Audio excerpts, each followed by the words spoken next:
माननीय बाळासाहेब ठाकरे कृषी व्यवसाय व ग्रामीण परिवर्तन प्रकल्पांतर्गत महिला संचालकांसाठी एकदिवसीय जिल्हास्तरीय व्यवस्थापन कौशल्य विकास प्रशिक्षणाचं आज आयोजन केलेलं आहे. तर या आयोजित प्रशिक्षणासाठी जे 8 विभागांमधून 8 जिल्ह्यांमधून त्या महिला संचालक त्याचबरोबर महिला सदस्य आणि इतर सर्व मान्यवर ते कार्यक्रमासाठी उपस्थित झालेले आहेत. त्या सर्वांना माझी विनंती आहे की आपण आपले कॅमेराज ऑन करावे. आजच्या कार्यक्रमासाठी मार्गदर्शनपर जे वक्ते आपल्याला लाभलेले आहेत त्यामध्ये माननीय श्री उदय देशमुख सर, अतिरिक्त प्रकल्प संचालक स्मार्ट प्रकल्प पुणे, तर इथे आपल्या सोबत आहेत. सरांचं खूप स्वागत आहे. माननीय श्रीमती उज्ज्वला रंजन बांधिले मॅडम सुद्धा आपल्या सोबत आहेत. कृषी व्यवसाय व्यवस्थापन तज्ञ तथा जिल्हा अधीक्षक कृषी अधिकारी स्मार्ट प्रकल्प मॅडम तुमचंही खूप स्वागत आहे. श्रीमती शालिनी कडू मॅडम प्रकल्प संचालक तथा अतिरिक्त मुख्य कार्यकारी अधिकारी जिल्हा ग्रामीण विकास यंत्रणा पुणे मॅडम सुद्धा आपल्यासोबत. त्याचबरोबर श्रीमती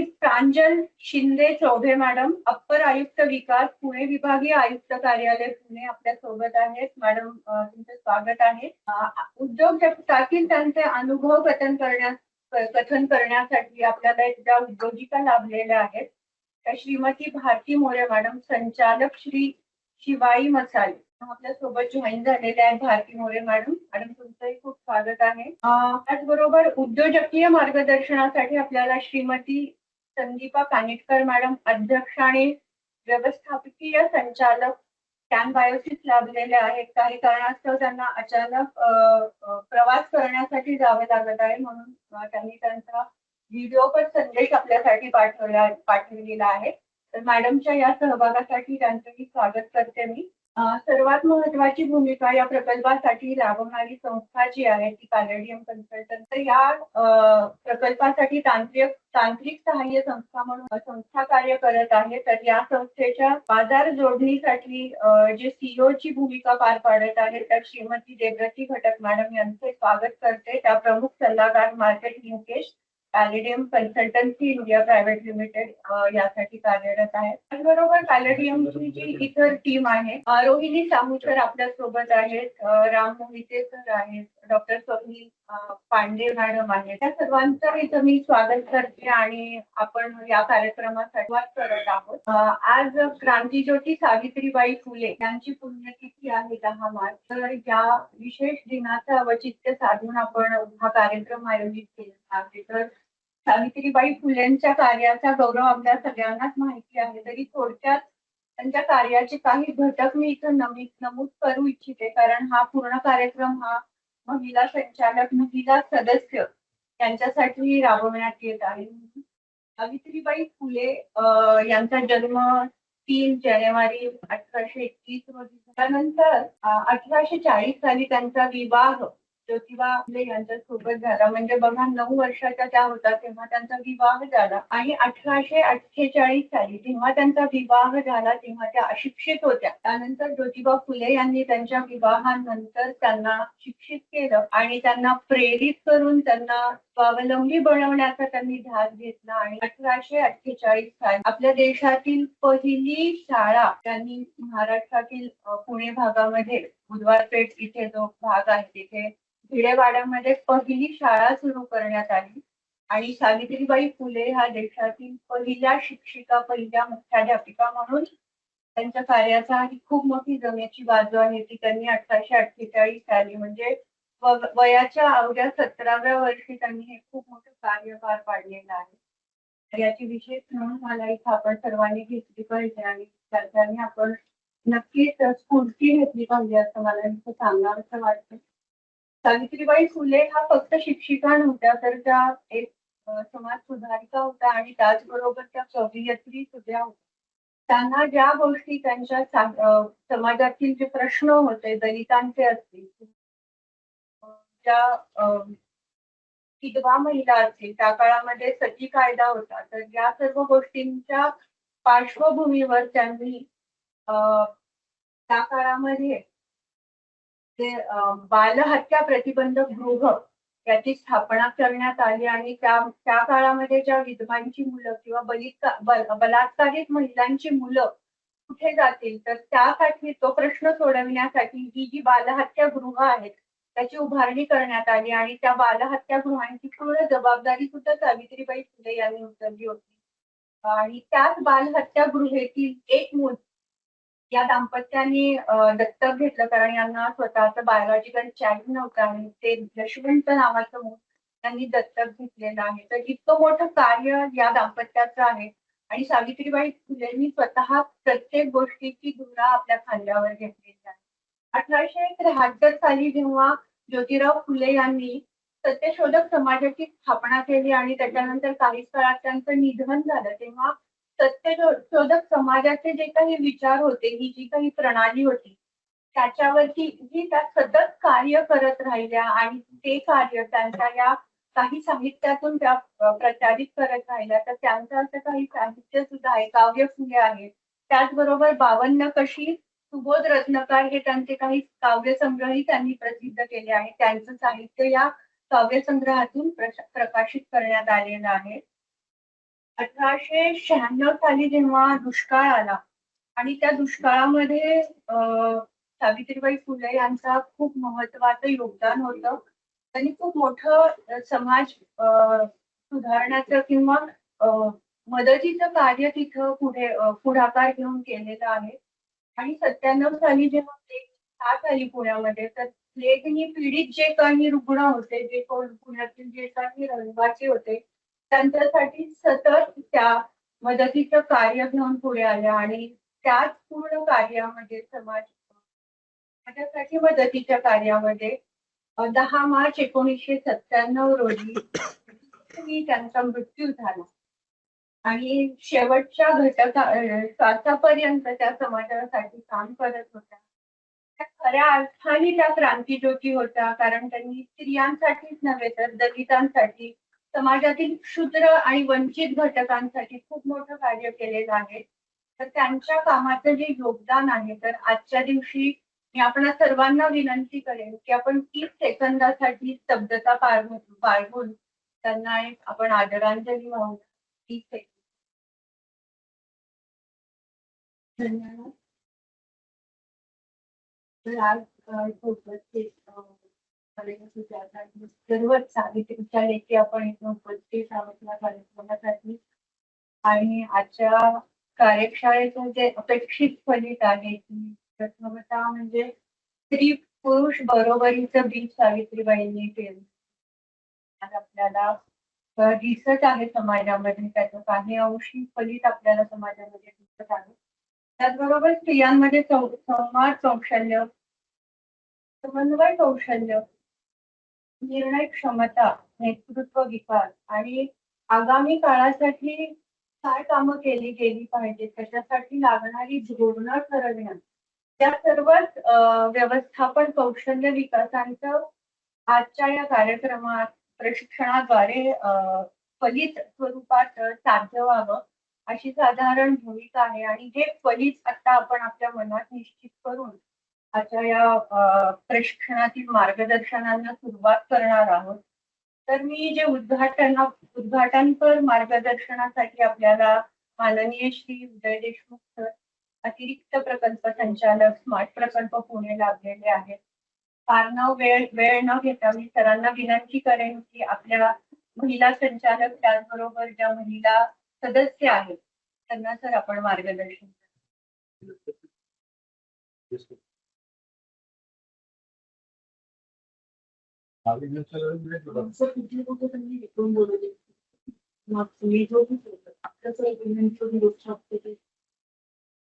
नमस्कार.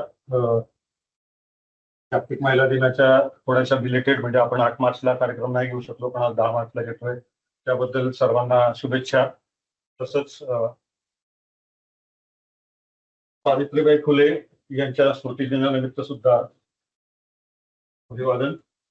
आज आपण जो काही कृषी आणि VSTF या अंमलबजावणी यंत्रणांच्या महिला संचालिका आणि सदस्यांचा जो आज आपण एक प्रशिक्षण कार्यक्रम घेतोय व्यवस्थापनाबद्दल, त्याला मी या सुरुवात करतोय. आपण 8ही विभागांमध्ये आपण आज हा एकाच दिवशी कार्यक्रम आयोजित करतो आहोत आणि हा एक म्हणजे थोडासा महत्वाचा उपक्रम आहे, कारण आता प्रकल्प जो आहे आपला शेवटच्या वर्षामध्ये 7व्या वर्षामध्ये जातो आहे आणि आपला प्रकल्पाची जी कालमर्यादा आहे ती सप्टेंबर 26ला संपते आहे. म्हणजे प्रकल्प पूर्णत्व करण्याचं जे क्लोजर आहे ते क्लोजर ज्याला म्हणतो आपण, की प्रकल्प सप्टेंबर 26 नंतर जे आहे त्याच्या ज्या अन्य प्रक्रिया असतात प्रकल्प क्लोज करण्याच्या, बंद करण्याच्या किंवा आवरण्याच्या, तर त्या सप्टेंबर 26 पासून सुरू होणार आहे.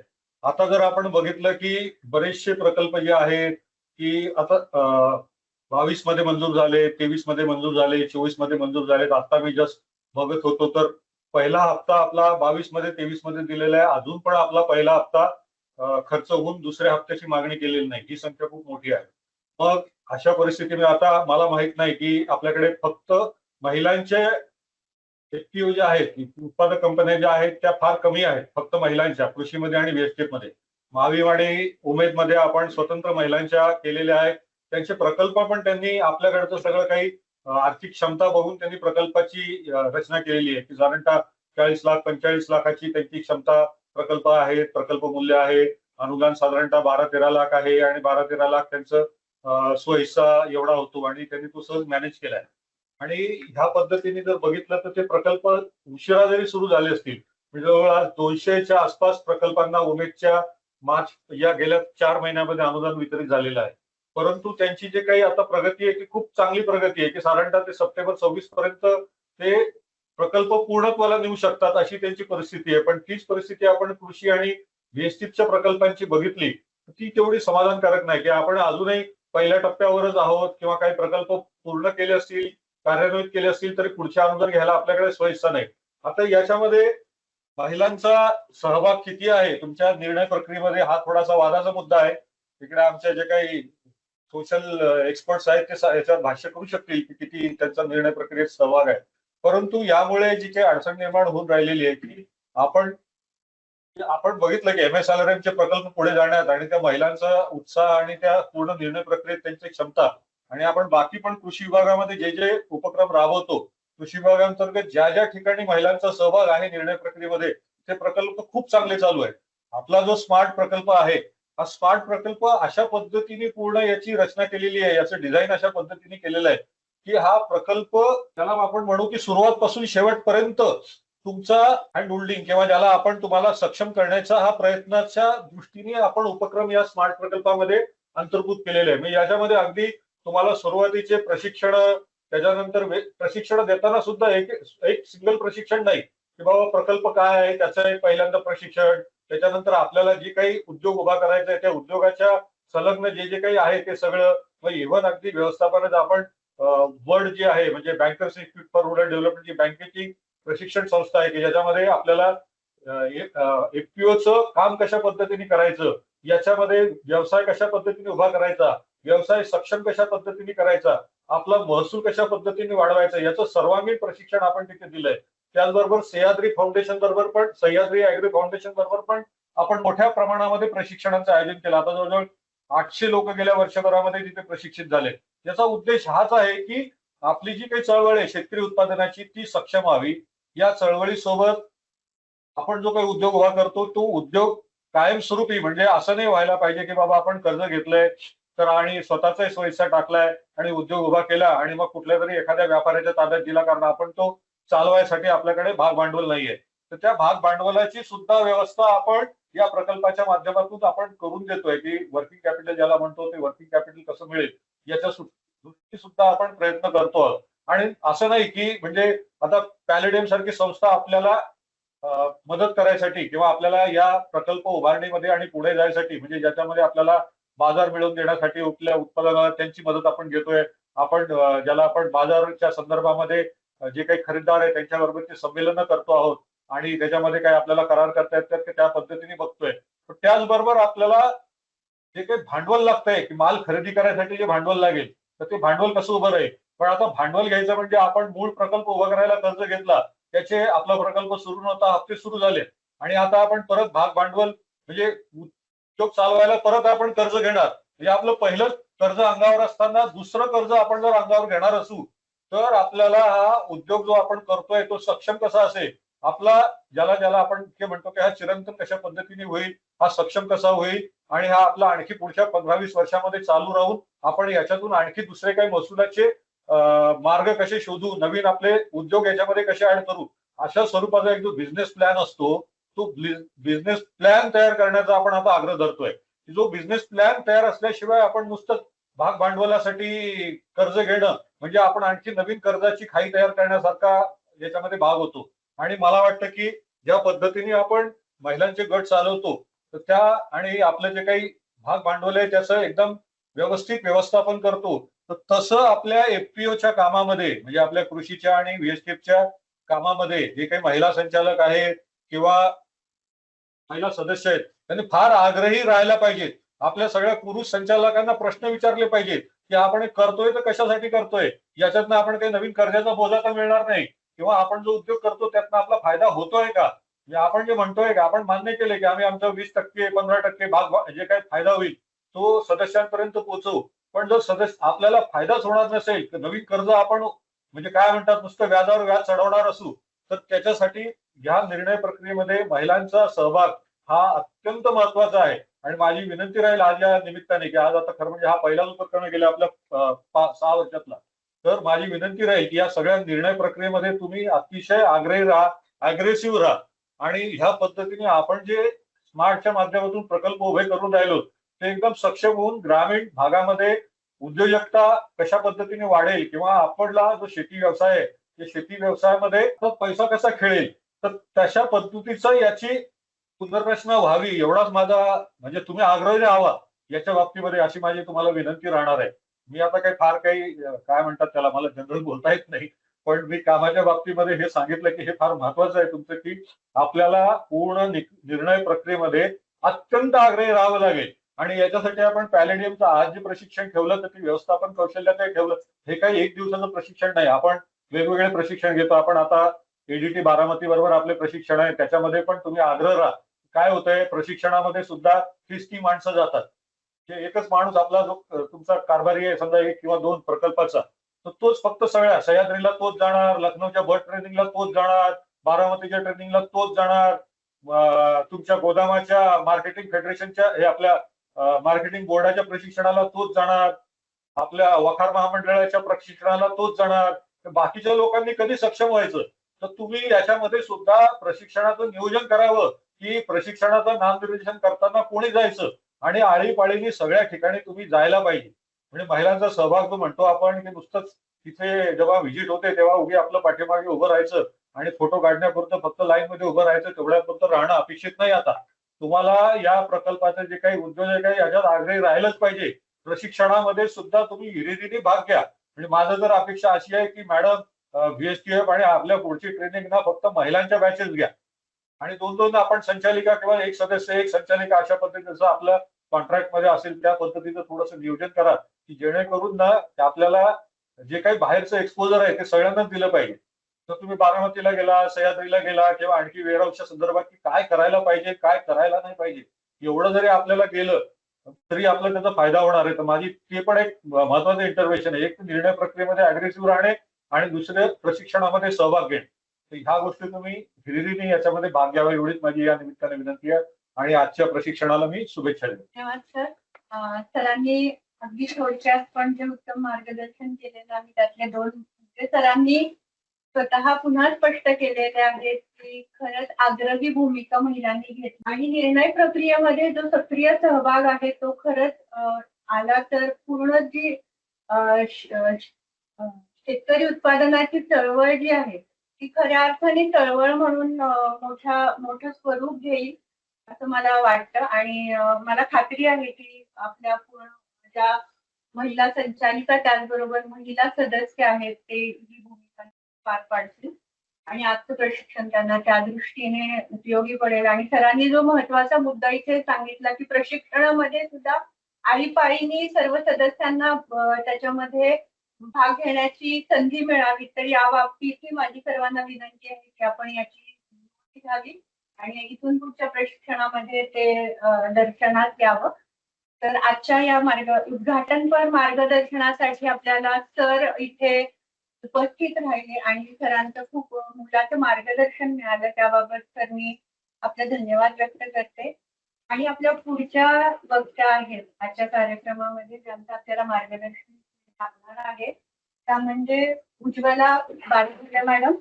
तर मॅडम तुमचं स्वागत आहे. आजच्या कार्यक्रमामध्ये मॅडम आपल्याला मार्गदर्शन करणार आहेत. सध्या त्या व्यवसाय व्यवस्थापन तज्ञ तथा जिल्हा अधीक्षक कृषी अधिकारी स्मार्ट प्रकल्प कृषी पुणे कार्यरत आहेत. मॅडमचं शिक्षण MSc ॲग्री झालेलं आहे. महात्मा फुले कृषी विद्यापीठ आहे. 28 वर्षाचा प्रदीर्घ अनुभव आहे मॅडमकडे. त्यांनी शासकीय संस्थांमध्ये विविध पद आजपर्यंत पदांवर कार्यरत आहेत. मॅडमना मी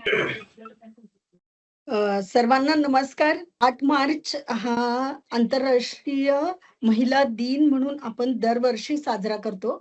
ह्या वर्षाचं विशेष आहे की FAO food and agriculture organisation जी आहे त्यांनी 2026 हे वर्ष जे आहे हे महिला शेतकरी वर्ष म्हणून नियोजित केलेलं आहे आणि पूर्ण जगभर त्या पद्धतीने हे आंतरराष्ट्रीय वर्ष शेतकरी महिलांसाठी सुद्धा साजरं केलं जात आहे. आणि त्यानिमित्ताने आज आपण सगळ्या जणी ह्या प्लॅटफॉर्मवरती भेटतोय आणि जी काही चर्चा करतोय त्या माध्यमातून आता आपल्याला APD सरांनी खूप क्रिटिकल पद्धतीने आपल्या प्रोजेक्टच्या अनुषंगाने महत्वाच्या गोष्टी सांगितलेल्या आहेत. सर्वजणी आता तुम्ही प्रोजेक्टमध्ये सामील आहात. प्रोजेक्टच्या विविध टप्प्यांवरती तुमच्या शेतकरी उत्पादक कंपन्या काम करतायत. तर त्या दृष्टिकोनातून तुम्ही निश्चित काम कराल अशी मला खात्री आहे. शिवाय आज आपल्या पुणे विभागाचं सरसचं एक प्रदर्शन पण आपल्या इथे पुण्यात चालू आहे. तर ह्या सगळ्या पार्श्वभूमीवरती एक जाणीव आहे सगळ्यांना की आपण ऍक्टिव्हेट झालेलो आहोत. महिला म्हणून जे काही सामाजिक स्थान आहे, ज्या पद्धतीने महिला सर्व क्षेत्रात काम करतायत, तर असं कुठलं क्षेत्र नाही आज की आपल्याला जिथे म्हणता येईल की महिला इथे काम करत नाहीत. तर महिला सर्व क्षेत्रात काम करतायत. फक्त काही प्रमाण कमी जास्त असतील, स्टेजेस टप्पे कमी जास्त असतील. पण जे अगदी पूर्वी होतं, सावित्रीबाईंनी त्या काळामध्ये ज्या काही गोष्टी अनुभवल्या, सामाजिक, आर्थिक, शैक्षणिक, फायनान्शियल ह्या सगळ्या गोष्टीमध्ये जे काही अनुभवलं, तर म्हणजे त्यांचे जितके आभार मानावेत तितके कमीच आहेत. त्यांच्या पुण्याईने आज आपण सगळ्या जणी हे शिक्षण घेऊन कुठेतरी एक स्थान आपल्या आयुष्यामध्ये आपण मिळवू शकलोय. आणि मला असं वाटतं की ह्या जी पायाभरणी झालेली आहे, ह्या पायाभरणीचा आपण उपयोग करून घेतला पाहिजे. तुमच्या सगळ्या जणींचं जे एक खरं आणि मोठं बॅकग्राऊंड आहे ते आहे बचत गट चळवळीचं. आणि बचत गट चळवळीच्या माध्यमातून जी आर्थिक सक्षमता तुम्ही सगळ्या जणींनी मिळवलेली आहे. तुम्ही घराबाहेर पडलाय, तुम्ही तुमच्या ज्या पैची जी सेव्हिंग आहे त्या सेव्हिंगचं आपण थेंबे थेंबे तळे साचे म्हणतो, तर त्या पद्धतीने तुम्ही मोठी इन्व्हेस्टमेंट केली आहे, क्लस्टरमध्ये चाललात. आणि ह्याच्या माध्यमातून जे काही तुम्हाला छोटे मोठे उद्योग तुम्ही सुरुवात केलेली होती, त्या उद्योगांचा स्वरूप जे आहे ते स्वरूप तुम्ही वाढवायचा प्रयत्न करताय. मग आता आपण ज्या स्मार्टच्या पार्श्वभूमीवरती काम करतोय, तर स्मार्ट म्हणजे तुम्ही जे काही सुरू केलेलं होतं त्याला मिळालेलं एक पाठबळ आहे. कारण स्मार्टच्या माध्यमातून आपण ज्या प्रकल्पांवरती काम करतोय ते प्रकल्प तुम्ही जे घरगुती छोटे मोठे व्यवसाय करत होता त्याच्या पुढचं पाऊल आहे. त्याच्यापेक्षा मोठी गुंतवणूक आहे आणि ते जे व्यवसायाचं स्वरूप आहे ते तुम्हाला जास्त प्रॉफिट पण मिळवून देणार आहे. कारण जेव्हा तुम्ही छोटा उद्योग करत होता त्या छोट्या उद्योगामध्ये असलेलं मनुष्यबळ, आर्थिक गुंतवणूक, जागा आणि मार्केटिंगसाठी तुम्ही जे काही चॅनेल्स वापरत होता, तर त्याच्या कितीतरी पटीने तुम्हाला खूप मोठं मोकळं आकाश स्मार्टच्या प्रोजेक्टच्या माध्यमातून मिळणार आहे. तर त्यामुळे स्मार्ट मध्ये ही जी काही संधी सगळ्यांना मिळालेली आहे तिचा निश्चितपणे सगळ्या जणींनी फायदा करून घेणं गरजेचं आहे. आता हे सगळं करताना ज्या सामाजिक पार्श्वभूमीमधून आपण सगळ्याजणी येतो, ज्या कौटुंबिक पार्श्वभूमीमधून आपण येतो, तर तिथे अनेक प्लस मायनस गोष्टी असतात. पण शिक्षणाच्या माध्यमातून स्त्री जी पुढे जातीये, तर केवळ पुढे जाणं किंवा केवळ शिक्षण घेणं याच्यामध्ये तथ्यता नाही. तर ते शिक्षण घेऊन निर्णय घेता येणं, प्रसंगी धाडसी पाऊल उचलता येणं, ते वेगवेगळी लिटरसी आहे, त्या लिटरसीवरती स्वतःची ग्रीप जमवणं ह्याची खरी गरज आहे. कारण जेव्हा आपण मोठं आव्हान पेलतो, तेव्हा ते मोठं आव्हान पेलताना जर तुम्ही ज्ञान त्याच्याच बरोबर ते ज्ञान ऍक्च्युअल मध्ये कामामध्ये उतरवण्याची जी क्षमता आहे आणि त्याच्यासाठी लागणारे जे प्रयत्न आहे, तर त्याची जोपर्यंत तुम्ही सांगड घालत नाहीत, तोपर्यंत त्या ज्ञानाचा काहीच उपयोग नाही. तर त्यामुळे ह्या सगळ्या गोष्टींची एक जी मूठ आहे, ती मूठ आपल्याला इथे बांधणं खूप गरजेचं आहे. आता आपण शिक्षणाच्या पुढची जी स्टेप आहे किंवा ज्या वेगवेगळ्या प्रकारच्या लिटरसी आहेत, तर त्याच्यामध्ये डिजिटल लिटरसी आहे. म्हणजे जे तुम्ही अगोदर व्यवसाय करत होता, ते व्यवसाय आता मोठ्या स्वरूपात होणार आहेत. तर मोठ्या स्वरूपात होताना त्याला तुम्हाला मार्केटिंगचे वेगवेगळे चॅनेल्स बघावे लागणार आहेत. मार्केटिंगचे चॅनेल्स बघताना आपल्याला कल्पना आहे का, की FB वरती पण आपण, Facebook वरती पण आपण मार्केटिंग करू शकतो. Amazon तर सगळ्यांना माहित आहे. फक्त तिथे एंट्री कशी करायची, तिथे रजिस्ट्रेशन करायची, कशी करायची ह्याची माहिती घेणं गरजेचं आहे. शिवाय जे काही तुम्ही प्रक्रिया उद्योग करताय, तर प्रक्रिया करताना जो म्हणजे प्रायमरी प्रोसेसिंगचा प्रोडक्ट असू देत किंवा सेकंडरी प्रोसेसिंगचा प्रोडक्ट असू देत, तर ह्या प्रोडक्टला क्वालिटी असल्याशिवाय आपल्याला बाहेरच्या जगात कोणीही उभं करणार नाही. ब्रँड तयार करणं ही त्याच्या खूप पुढची गोष्ट आहे. परंतु ब्रँड तयार करण्याच्या अगोदर आपलं प्रोडक्ट छोट्या क्वांटिटीमध्ये जरी असलं, तरी त्याची क्वालिटी मेंटेनन्स हे खूप गरजेचं आहे. आणि मग त्या क्वालिटी मेंटेनन्सच्या मागची जी पायरी आहे, ती क्वालिटी आपल्याला साध्य करण्यासाठी प्रोसेसिंगचे काय पॅरामीटर वापरायचे, कुठल्या प्रकारची मशिनरी वापरायची, क्वालिटीमध्ये इन्ग्रेडियंट तुमचे कुठले असले पाहिजेत, किती प्रपोर्शन मध्ये असले पाहिजे, हीट किती मॅनेज करायला पाहिजे, किती वेळेमध्ये ते तुमचं प्रोडक्ट तयार होतं. तर ह्या सगळ्या गोष्टी ज्या आहेत, म्हणजे जनरली स्त्रियांचा विचार केला तर स्वयंपाकघरात ह्या सगळ्या गोष्टी तुम्ही छोट्या स्केलमध्ये तर वापरतच असता. परंतु जेव्हा हे काम मोठ्या स्केलमध्ये करायचं असतं आणि मशिनरींच्या सोबत करायचं असतं, तेव्हा त्याचं नॉलेज घ्यायला लागतं, की ते हाताळायचं कसं, मेंटेन कसं करायचं, आणि मग तिथे तुम्ही तुमच्या क्वालिटीवरती काम करू शकता. तर ही जी काही माहिती आहे, ही तुम्हाला डिजिटल लिटरसी आपण ज्याला म्हणतो, की माहितीचा जो स्रोत आहे, तो माहितीचा स्रोत तुम्ही जर एक्सप्लोअर केला, ती माहिती जास्तीत जास्त माध्यमातून घेतली, शिकलात, कॅपॅसिटी बिल्डिंग केली. आता स्मार्टच्या माध्यमातून सर म्हटलेच आहेत आणि ऑलरेडी आपल्याकडे अनेक प्रशिक्षण चालू आहेत. पण मग मला हे काम आहे, हा सण आहे, इथे जायचं आहे, तर मी जाऊ शकत नाही. तर ह्या ज्या गोष्टी आहेत ना, ह्या बाजूला ठेवून जिथे तुम्हाला ज्ञानाचे दरवाजे ओपन होत आहेत, त्या संधी ग्रॅब करायला पाहिजेत. निश्चितपणे तिथे तुमचा हक्क आहे आणि जर तुम्ही त्या पद्धतीने नॉलेज घेतलं, तर तुमच्या स्वतःच्या ज्ञानामध्ये तर अपग्रेडेशन होणारच आहे. आणि जे काही तुम्ही छोटे-मोठे उद्योग करतायत, तर तिथे तुम्ही अपग्रेडेशन क्वालिटी मधलं करू शकणार आहात. आणि ऑफकोर्स क्वालिटी एकदा आली, की तुमचं प्रोडक्ट कुठल्या पण मार्केटमध्ये स्टँड होऊ शकतं. आता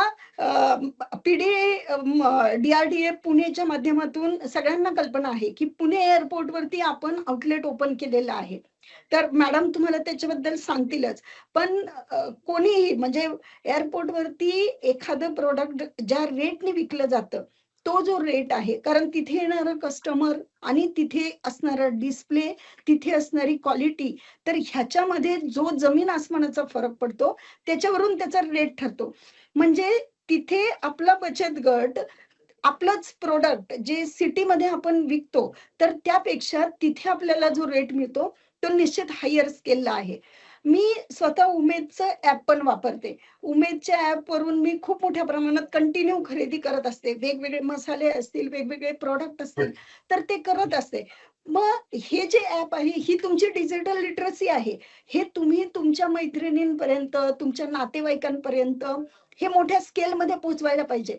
आता तुम्हाला जस्ट उदाहरण देते, की तुम्हाला माहिती आहे की एमवे हे एक मार्केट लिंकेज मध्ये काम केलेलं एक मोठं प्रोडक्ट आहे. आणि एमवेचे व्हरायटी ऑफ प्रोडक्ट्स त्यांच्या माउथ पब्लिसिटी किंवा एक जणांनी 3 जणांना जोडायचं, 3 जणांनी अजून प्रत्येकी 3 जणांना जोडायचं, ह्याच्यामध्ये एमवे खूप मोठ्या प्रमाणात वाढलं. मग तुम्ही बचत गट आज इतक्या वर्षांपासून काम करताय, इतक्या महिला तुम्ही सगळ्या एकमेकींच्या मैत्रिणी आहेत. आपलं उमेदचं ऍप किती लोकांपर्यंत आपण डाउनलोड करून दिलंय, थोडं ह्याच्यावरती चाचपणी करा.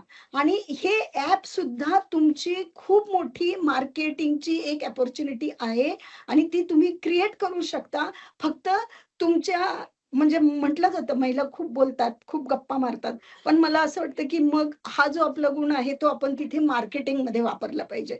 आणि उमेदचं ऍपचं डाउनलोड मोठ्या प्रमाणात तुम्ही करून घ्या, केलं पाहिजे, ज्याच्यामुळे त्या उमेदच्या ऍप वरती तुमच्या हजारो भगिनी आहेत. तुमच्या स्वतः तुम्ही इथे ज्या बसलेल्या आहात, तुमचे सुद्धा त्याच्यामध्ये मोठे मोठे प्रोडक्ट्स असणार आहेत. तर हे जास्तीत जास्त लोकांपर्यंत जर पोहोचवायचे असतील तर आपल्याला हे ऍप जास्तीत जास्त लोकांपर्यंत पोहोचवणं गरजेचं आहे. दिस इज कॉल्ड डिजिटल लिटरसी. की इन्फॉर्मेशनचं जे नेटवर्क आहे आता, की वेगवेगळ्या सोर्सेस मधून आपण वेगवेगळ्या अपॉर्च्युनिटीज घेऊ शकतो. तर त्यातलं हे एक उदाहरण म्हणून मी तुम्हाला सांगितलं. पण दिस इज कॉल्ड डिजिटल लिटरसी. आणि महिलांवरती महिलांनी ह्या डिजिटल लिटरसी मध्ये स्वतःला एक अपग्रेडेशन करणं गरजेचं आहे. फायनान्शियल लिटरसी म्हणजे काय, की नुसतं जीपे फोनपे वापरणं म्हणजे फायनान्शियल लिटरसी नाही. फायनान्शियल लिटरसी म्हणजे तुम्ही जे काही छोटे मोठे बिझनेसेस करतात, त्या बिझनेसेस मध्ये तुमचं इन्व्हेस्टमेंट किती आहे आणि प्रॉफिट मार्जिन किती आहे, ह्याच्यातलं स्केल किती आहे. म्हणजे तुमचा प्रॉफिट आणि शिवाय तुम्ही जे काही तुम्हाला लेबर चार्जेस लावतात, कितीतरी वेळा तुम्ही स्वतःचे लेबर चार्जेस पण त्याच्यामध्ये कन्सिडर नाही करत. म्हणजे सेम शेतकऱ्यांसारखंच आहे हे सुद्धा. स्वतःच्या घरामधला गॅस स्टोव्ह किती वापरला हे तुमचे प्रोडक्ट तयार करताना तुम्ही विचारात घेत नाही. पण जेव्हा तुम्ही बिझनेस करता तेव्हा तुम्हाला इलेक्ट्रिसिटीच्या बिलला फेस करायला लागतं. आणि ते बिल जर पे नाही केलं तर आपलं मशीन बंद पडू शकतं, पुढची ऑर्डर आपण देऊ शकत नाही. तर त्यामुळे ह्या प्रॉफिट मार्जिन मध्ये माझे कुठले कुठले खर्च आहेत ह्याचा पण विचार करणं गरजेचं आहे. आणि हे शिकणं म्हणजे खूप काही अवघड नाहीये. जसं तुम्ही घराचा तुमचा हिशोब ठेवता त्याच पद्धतीने तुम्हाला तुमच्या बिझनेसचा हिशोब ठेवायचा आहे. तुमच्यातल्या दोघी तिघी खरंच हिशोबामध्ये खूप एक्सपर्ट असतात.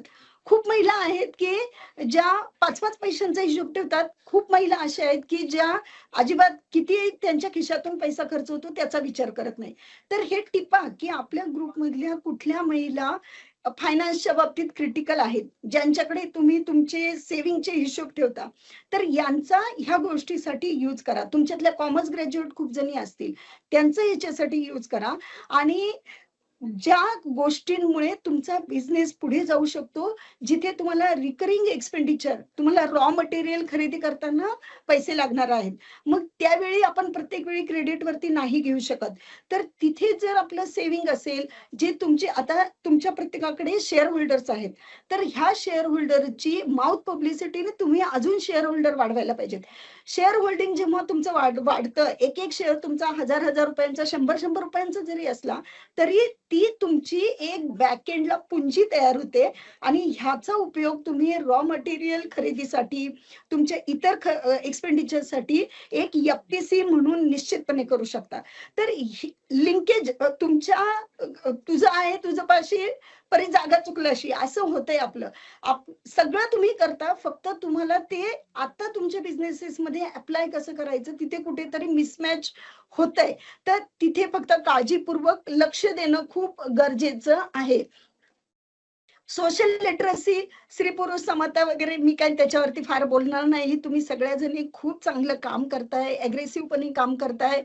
फक्त ज्या गोष्टींमध्ये अडचणी येत आहेत, आता लक्ष्मीची जी योजना आहे महसूल विभागाची, की ज्याच्यामध्ये सातबाऱ्यावरती महिलांचं नाव यायला पाहिजे, तर जिथे खूप क्रिटिकल इश्यूज आहेत, म्हणजे माझं असं मत आहे की फार वादभेद न घालता तुम्हाला इझिली ज्या गोष्टींमध्ये पुढे जाता येईल आणि सोशली स्वतःला बिल्टअप करता येईल, तिथे निश्चितपणे ते आव्हान आपण घ्यायला पाहिजे. सगळ्यात महत्वाचं, समाजामध्ये जिथे पैसा खेळतो तिथे मान सन्मान ऑटोमॅटिक येतो. जिथे शिक्षण असतं तिथे मान सन्मान ऑटोमॅटिक येतो. तर ह्या गोष्टींचं म्हणजे ह्या बिंबवायला पाहिजेत आपल्या मनावरती. आपण आपल्या मुलींपर्यंत हे संस्कार न्यायला पाहिजेत. आणि मी तर तुम्हाला म्हणते की नॉट ओन्ली, म्हणजे आता तुम्ही ज्या जणी धडाडीने ह्याच्यामध्ये काम करताय, तर तुमची जी नेक्स्ट जनरेशन आहे, तुमच्या ज्या मुली आहेत त्या सुद्धा, सॉरी, शेती आणि शेतकरी ह्याच्यामध्ये जोपर्यंत चेंज होत नाही तोपर्यंत आपण विकास करू शकत नाही. तर ह्या महिला म्हणून ह्या ज्या काही छोट्या मोठ्या गोष्टी आहेत, तर मला असं वाटतं ह्याच्यावरती आपण जर फोकस दिला, स्मार्ट तर तुमच्या मदतीला आहेच, पोकराची योजना आहे, PMMY आहे, म्हणजे मुद्रा योजना आहे, सिडबी आहे, CMEGP आहे, PMEGP आहे. तर ह्या सगळ्या माध्यमातून आपल्याला ऍक्सेस टू फायनान्स निश्चितपणे आहे. आणि बचत गटाला, म्हणजे मला पहिल्यांदा खूप कॉन्फिडन्स असायचा की बचत गटांना बँका खूप स्ट्रॉंगपणे सपोर्ट करतात. पण स्मार्ट मध्ये मी पाहिलं की इथे पण महिलांचे जेव्हा गट जातात काही लोन आणि ह्या प्रोसेस करायला, तर तिथे पण थोडी शंका घेतलीच जाते आणि अप्रुव्हलला वेळ लागतो. तर जोपर्यंत आपण क्वालिटी, क्वांटिटी आणि कंटिन्युटी ह्या 3 गोष्टी आपल्या बिझनेसमध्ये साध्य करणार नाही, तोपर्यंत आपल्याला कोणीही उभं करणार नाही. हे सगळ्यांनी कृपया लक्षात घ्यावं. आणि स्मार्ट प्रोजेक्टच्या माध्यमातून तुम्ही सगळ्याजणी पुढे आलात, काम करताय, अजून यशस्वीपणे काम करावं, यासाठी मला माझ्याकडून या महिला दिनाच्या निमित्ताने तुमच्या सगळ्या जणींना खूप खूप शुभेच्छा आणि धन्यवाद. थँक्यू. धन्यवाद मॅडम. खूप सुंदर आणि थोडक्यात पण सगळ्या घटकांना तुम्ही स्पर्श केलेला आहे. आणि प्रामुख्याने मॅडमनी वारंवार जे सांगितलं की टेक्नॉलॉजी लिव्हरेज करणं, की आता ज्या युगात आपण आहोत, तर टेक्नॉलॉजीला कसं हाताशी घेऊन आपण पुढे जाऊ शकतो. आणि महिला कुठेतरी या बाबतीत थोड्याशा मागे पडतात. महिलांनी ऍक्च्युली ह्या गोष्टीचा फायदा करून घेणं आणि मार्केटिंगसाठी स्पेसिफिकली गोष्टी खूप उपयोगी ठरू शकतात. तर या बाबतीत मॅडमनी जे सुंदर मार्गदर्शन केलं, विविध योजना ज्या आहेत त्याबद्दलही मॅडमनी थोडक्यात पण अत्यंत स्तुत्य मार्गदर्शन केलेलं आहे. तर पुन्हा एकदा मॅडम तुमचं आभार व्यक्त करते. Thank you so much. कार्यक्रमात पुढे जाताना जे आपल्या पुढच्या वक्त्या आहेत, श्रीमती शालिनी कडू मॅडम, प्रकल्प संचालक तथा अतिरिक्त मुख्य कार्यकारी अधिकारी, जिल्हा ग्रामीण विकास यंत्रणा पुणे म्हणून मॅडम सध्या कार्यरत आहे. 2002 मध्ये त्यांनी स्वतःचा हा शासकीय सेवेतला प्रवास सुरू केलेला आहे. 2002 मध्ये त्या परिवीक्षाधीन उपमुख्य कार्यकारी अधिकारी, जिल्हा परिषद जालना इथे त्यांनी त्यांचं कार्य सुरू केलेलं आहे. तर इतका प्रदीर्घ जवळपास 24 वर्षांचा त्यांचा शासकीय सेवेतील अनुभव आहे आणि त्यांच्या या अनुभवावर आधारित आज आपल्याला त्यांचं मार्गदर्शन इथे लाभलं. मॅडमचं स्वागत करते आणि त्यांना विनंती करते की त्यांनी मार्गदर्शनात सुरुवात. सर्वांना नमस्कार.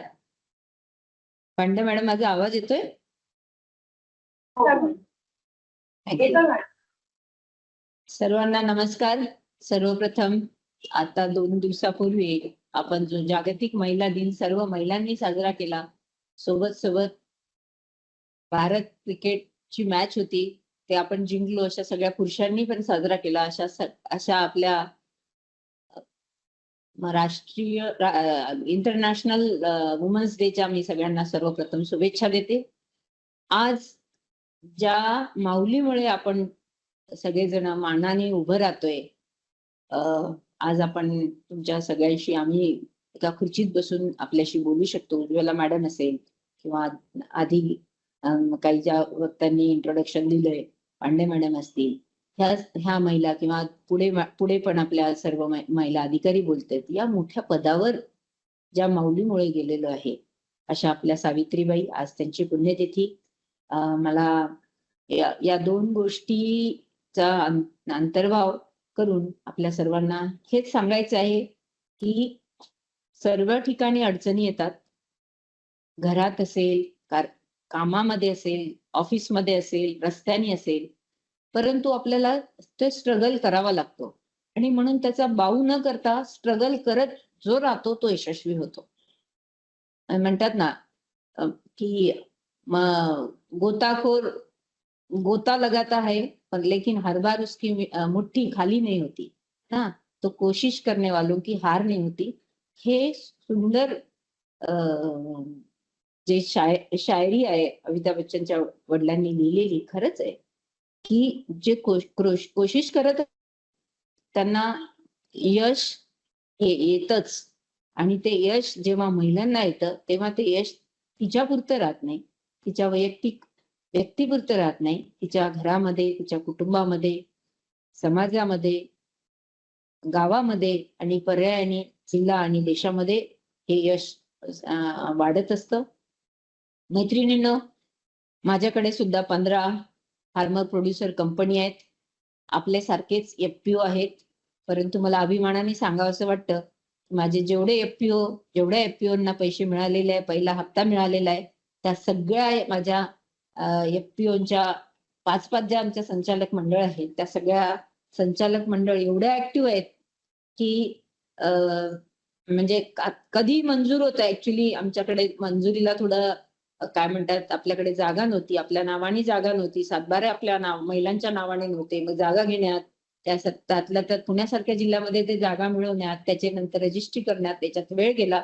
वेळोवेळी मी खरं तर स्मार्टच्या सर्व टीमचं आभार देखील मानते की बरेचदा त्यांनी बऱ्याच आपल्या महिला भगिनींसाठी, विशेषतः उमेदच्या महिला भगिनींसाठी बरेच नियम काय म्हणतात सुधारित आवृत्ती काढली आणि त्यामुळे आज आपण एका विशिष्ट उंचीवर आलेलो आहे की आपल्या महिलांना हा मोठ्या प्रमाणात निधी उपलब्ध झालाय. माझ्या जिल्ह्यामध्ये साधारण 45 लाखापासून 1 कोटीपर्यंतचे माझे एफपीओ यांना निधी मंजूर आहे. माझ्याकडे 11 एफपीओना पहिला हप्ता देखील आलेला आहे. मला अभिमान या सर्व महिलांचा आहे. आज खरं तर मी आपल्याला सरांनी सांगितलं, उज्ज्वला मॅडमनी सांगितलं, पुढचेही वक्ते सांगतील, आपण फक्त निश्चय करावा एवढंच मी सांगते. आमच्या महिला भगिनी ज्या माझ्यासोबत साधारण 3 लाख महिला भगिनी आहे, आज रोजी माझ्या 2 लक्ष महिला भगिनी ह्या लखपती दिदी झालेल्या आहेत. या लखपती दिदीमध्ये कोणी ड्रोन दिदी आहे, कोणी पापड बनवणारी दिदी आहे, कोणी शेवग्याची पावडर बनवणारी दिदी आहे, तर कोणी म्हणजे काय म्हणतात कुक्कुट पालन करणारी, शेळी पालन करणारी पासून ट्रॅक्टर चालवणाऱ्यांपासून तर एअरपोर्टवर स्वतःचा माल विकण्यापर्यंत अशा सगळ्या दिदींचा अंतर्भाव आहे. आणि या दिदींची सोबत जेव्हा आम्ही बोलत असतो तेव्हा प्रत्येकीची एक यशोगाथा असते, प्रत्येकीची एक वेगळी कहाणी असते. म्हणजे प्रत्येकीला काय स्ट्रगल करावं लागलं आणि कशा जिद्दीने ती पुढे आली हे म्हणजे आज जर म्हणायचं झालं तर माझ्याकडे 2 लक्ष लखपती दिदी नाही, तर माझ्याकडे 2 लक्ष लखपती दिदींची यशस्वी कहाणी आहे. आणि हे कहाणी मी रोज जगते, यांच्याशी मी रोज बोलते.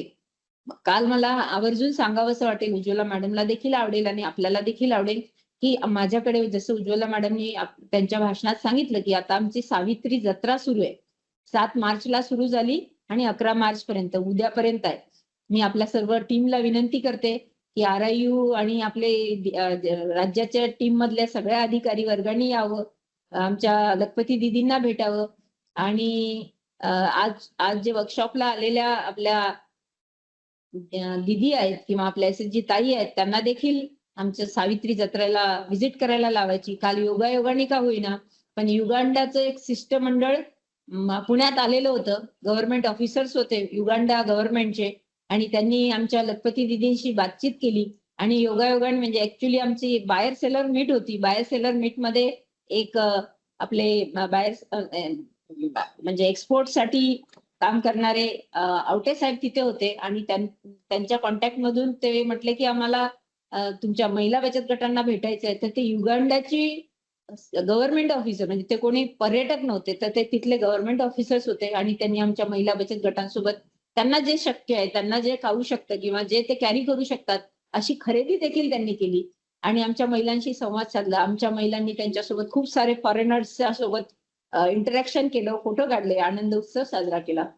असं करत असताना बऱ्याचदा असं वाटतं की हे फक्त एवढं केल्याने काय होतं, परंतु याच्यातून जी महिलांची क्षमता बांधणी होते. एक मी उदाहरण सांगते. एअरपोर्टला आमच्या एक ताई म्हणजे खूप ताई जातात. तुम्ही आज संध्याकाळी किंवा आज दुपारी किंवा उद्या संध्याकाळपर्यंत कधीही आला तर तिथे काही एअरपोर्टला जाणाऱ्या ताई देखील आहेत.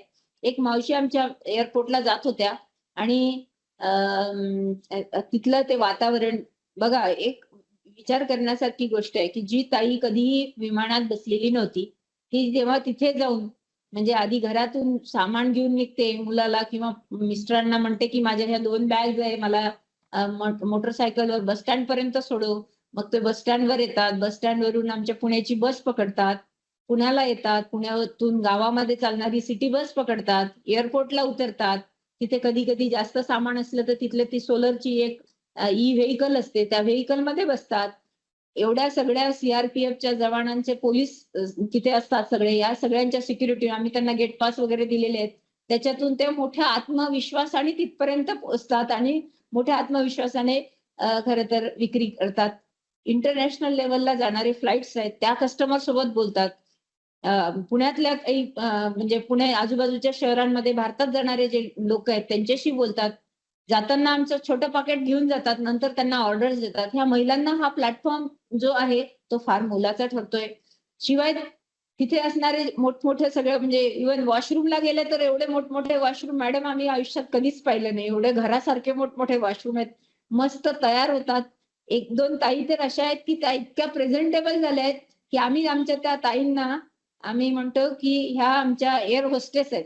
एअर होस्टेसला मागे टाकतील असं आहे, कारण आम्ही त्यांना सुंदर अशा त्या जशा वापरू शकतात अशा तिथे साड्या पण त्यांना एकसारख्या दिल्या आहेत.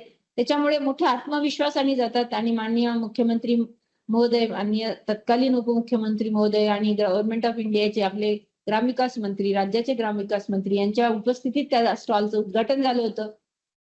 मला फार अभिमान वाटतो की जेव्हा एक ताई म्हणत होती की मला उमेद जर नसती तर माझ्या जगनातली उमेद संपलेली होती आणि अशा वेळी तिला उमेदची साथ मिळाल्यानंतर तिने काय कदाचित परवा महिला दिनाच्या दिवशी आकाशवाणीवरून आमच्या त्या महिला दिदींनी देखील, लखपती दिदी आहेत त्या, त्यांनी देखील त्यांचं मनोगत व्यक्त केलं.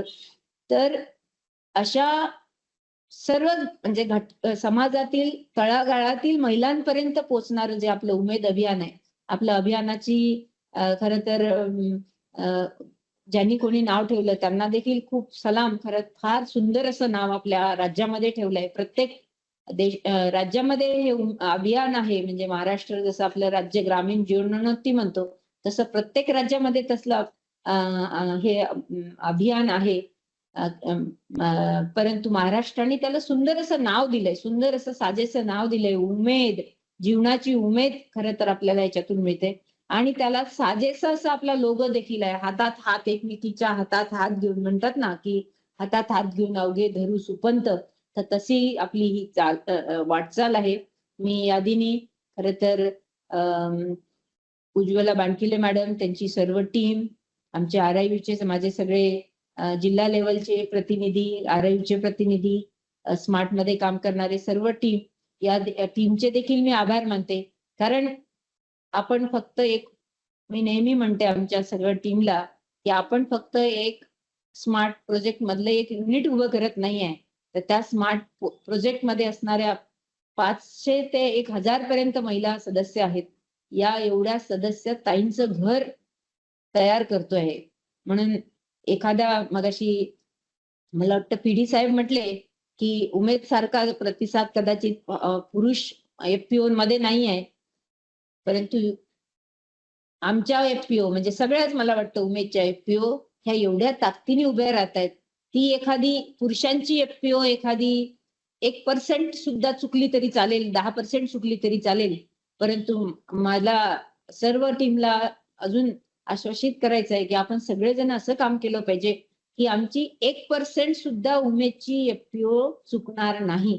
यासाठी आपण काम केलं पाहिजे. कारण याचा जो शॉक बसेल, जर चुकलो आपण काही एक पायरी जरी चुकलो तर हा शॉक एवढ्या मोठ्या कुटुंबापर्यंत तो पोचेल आणि त्याचं लोन फेडणं किंवा हे असं म्हणून झिरो काय म्हणतात टॉलरन्स, झिरो डिफेक्ट असं आपल्याला काम करावं लागेल.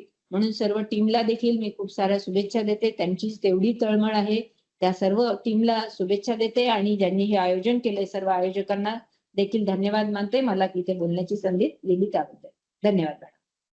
धन्यवाद टी. धन्यवाद मॅम. कमी वेळात जे मोलाचं मार्गदर्शन तुम्ही इथे आपल्या महिला संचालिका आणि महिला सदस्यांना केलेलं आहे त्याबद्दल आपला आभार व्यक्त करते मॅडम. की ज्या काही लखपती दीदींची यशोगाथा इथे सांगितलेली आहे तर खरंच त्याचं खूप कौतुक वाटतं आणि त्या जागतिक स्तरावरती आपल्या महिलांना आज म्हणू शकतो आपण जे एक्सपोजर मिळत आहे तर हे एक्सपोजर खरंच या प्लॅटफॉर्मच्या माध्यमातून मिळत आहे आणि उमेद खूप मोठी उमेद आहे महिलांसाठी. तर ही उमेद अशीच कायम राहू आणि मॅडमनी म्हटल्याप्रमाणे ती कोशिश करणे मॅडमची हार नाही. तर याचं उदाहरण आपण सर्वजणीच आहात साक्षात आणि आपण सतत प्रयत्न करत राहिले पाहिजे. तर या नोटवरती मी पुन्हा एकदा मॅडमनी त्यांची सावित्री जत्रा सुरू आहे आणि त्या पूर्ण बिझी शेड्यूल मधनं मॅडमनी आज आपल्याला इथे उपस्थिती दर्शवली आणि आपल्या सर्व सदस्यांना मार्गदर्शन केलं या प्रशिक्षणामध्ये. मॅडम तुमचं पुन्हा एकदा आभार व्यक्त करते आणि आपल्या ज्या पुढील वक्त्या आहेत कार्यक्रमामध्ये प्रांजल चौघे शिंदे मॅडम. मॅडम सध्या अप्पर आयुक्त विकास पुणे विभागीय आयुक्त कार्यालय पुणे येथे कार्यरत आहेत. मॅडमनी सुद्धा त्यांचा शासकीय सेवेतला प्रवास 2002 मध्ये सुरू केलेला आहे.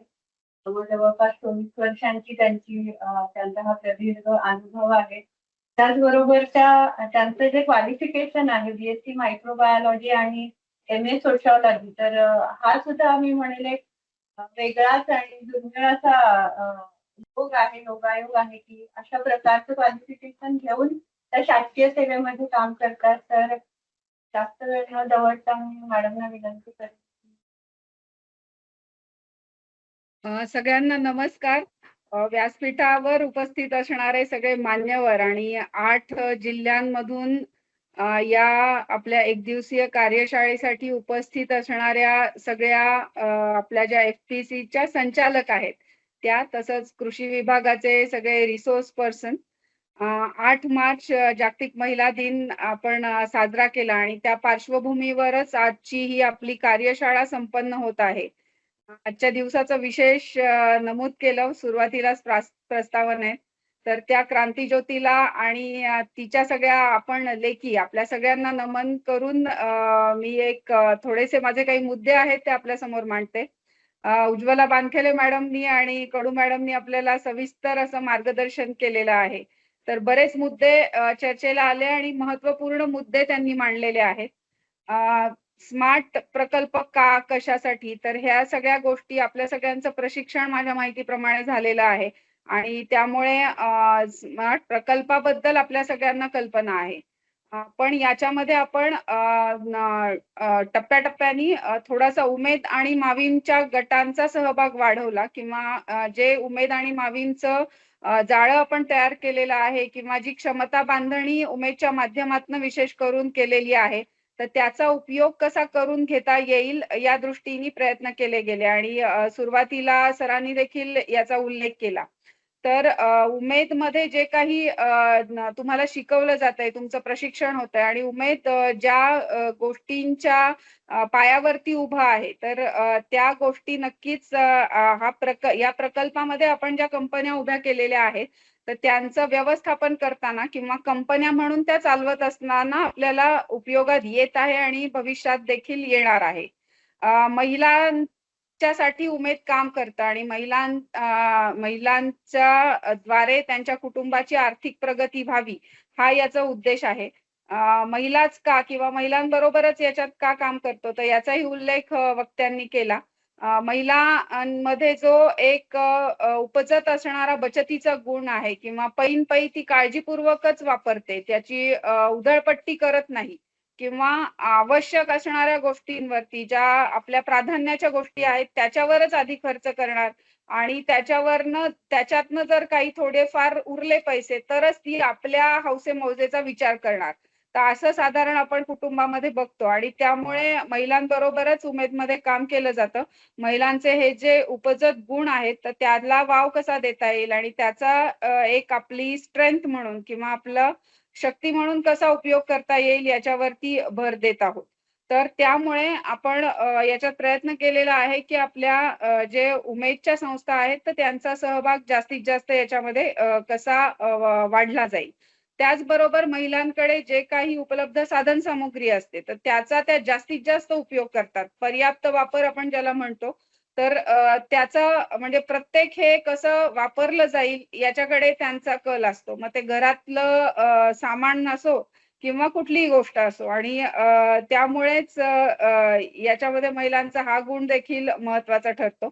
आपला कृषीप्रधान देश आहे, कृषीवर आधारित आपलं सगळं अर्थव्यवस्था आहे आणि त्यामुळे आज जेव्हा आपण म्हणतो की 50% आमच्या लोकसंख्येमध्ये महिला आहेत तर अर्थातच कृषी जे कुटुंबाचं आपण शेती करतो त्याच्यामध्येही महिलांचा सहभाग हा महत्वपूर्ण आहे आणि महिलाच जी महत्वाची कामं असतात कृषीतली शेतीतली आपल्या शेतातली कष्टाची कामं असतात तर त्याच्यामध्ये महिलांचाच सहभाग आपल्याला जास्त दिसतो. म्हणजेच कुटुंबाचं जे प्राथमिक उत्पन्नाचा स्रोत आहे त्याच्यामध्ये महिलांचं योगदान हे महत्वाचं आहे.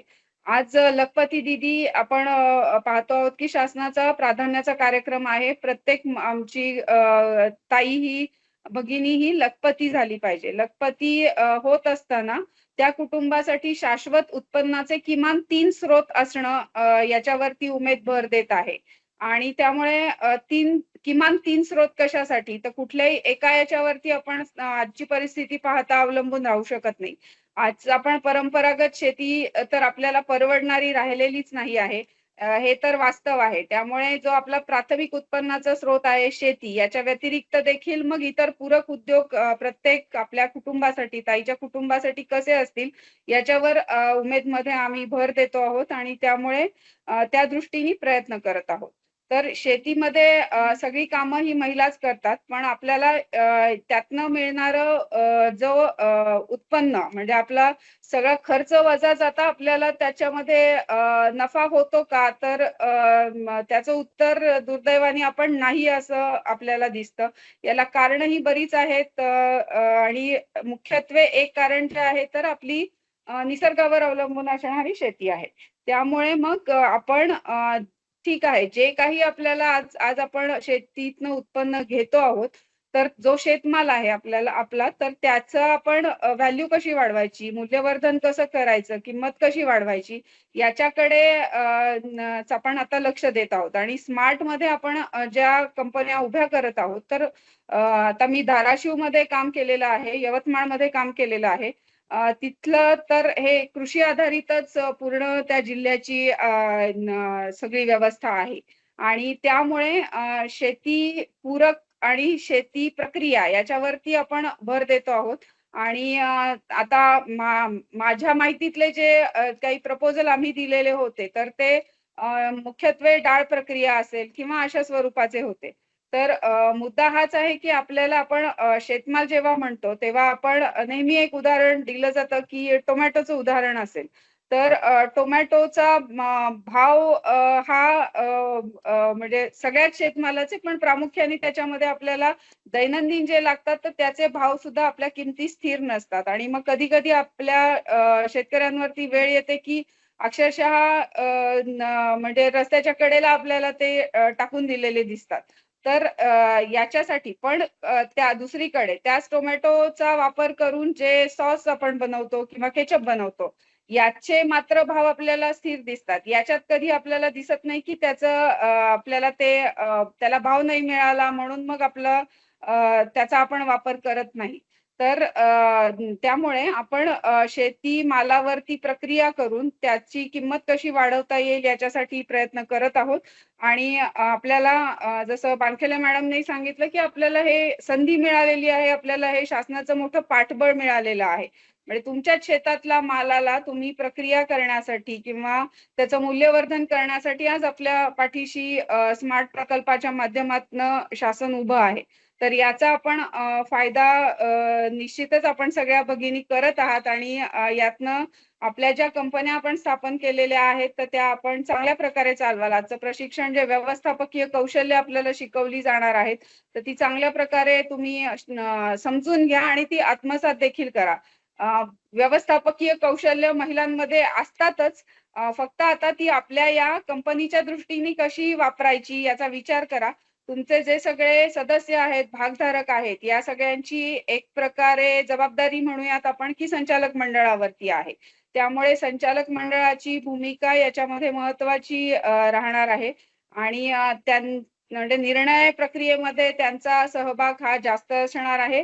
किंवा आता जे आपण उभारणी प्रकल्पांची करत आहोत तर आपली म्हणजे 2-3 प्रकारे ते आपले टप्पे असतील. आपलं जे त्याच्यामध्ये बांधकामाचा भाग आहे, सिव्हिल वर्क आहे, तर ते सुरुवातीला चांगलं कसं होईल आणि लवकरात लवकर कसं पूर्ण होईल हे आपलं आता उद्दिष्ट असलं पाहिजे. दुसरं म्हणजे आपल्या उद्योगासाठी लागणारी जी आपण मशीन्स खरेदी करणार आहोत, मॅडमनी सुद्धा मगाशी उल्लेख केला की त्या मशीनची माहिती आपण तांत्रिक गोष्टी या जाणून घेतल्या पाहिजेत.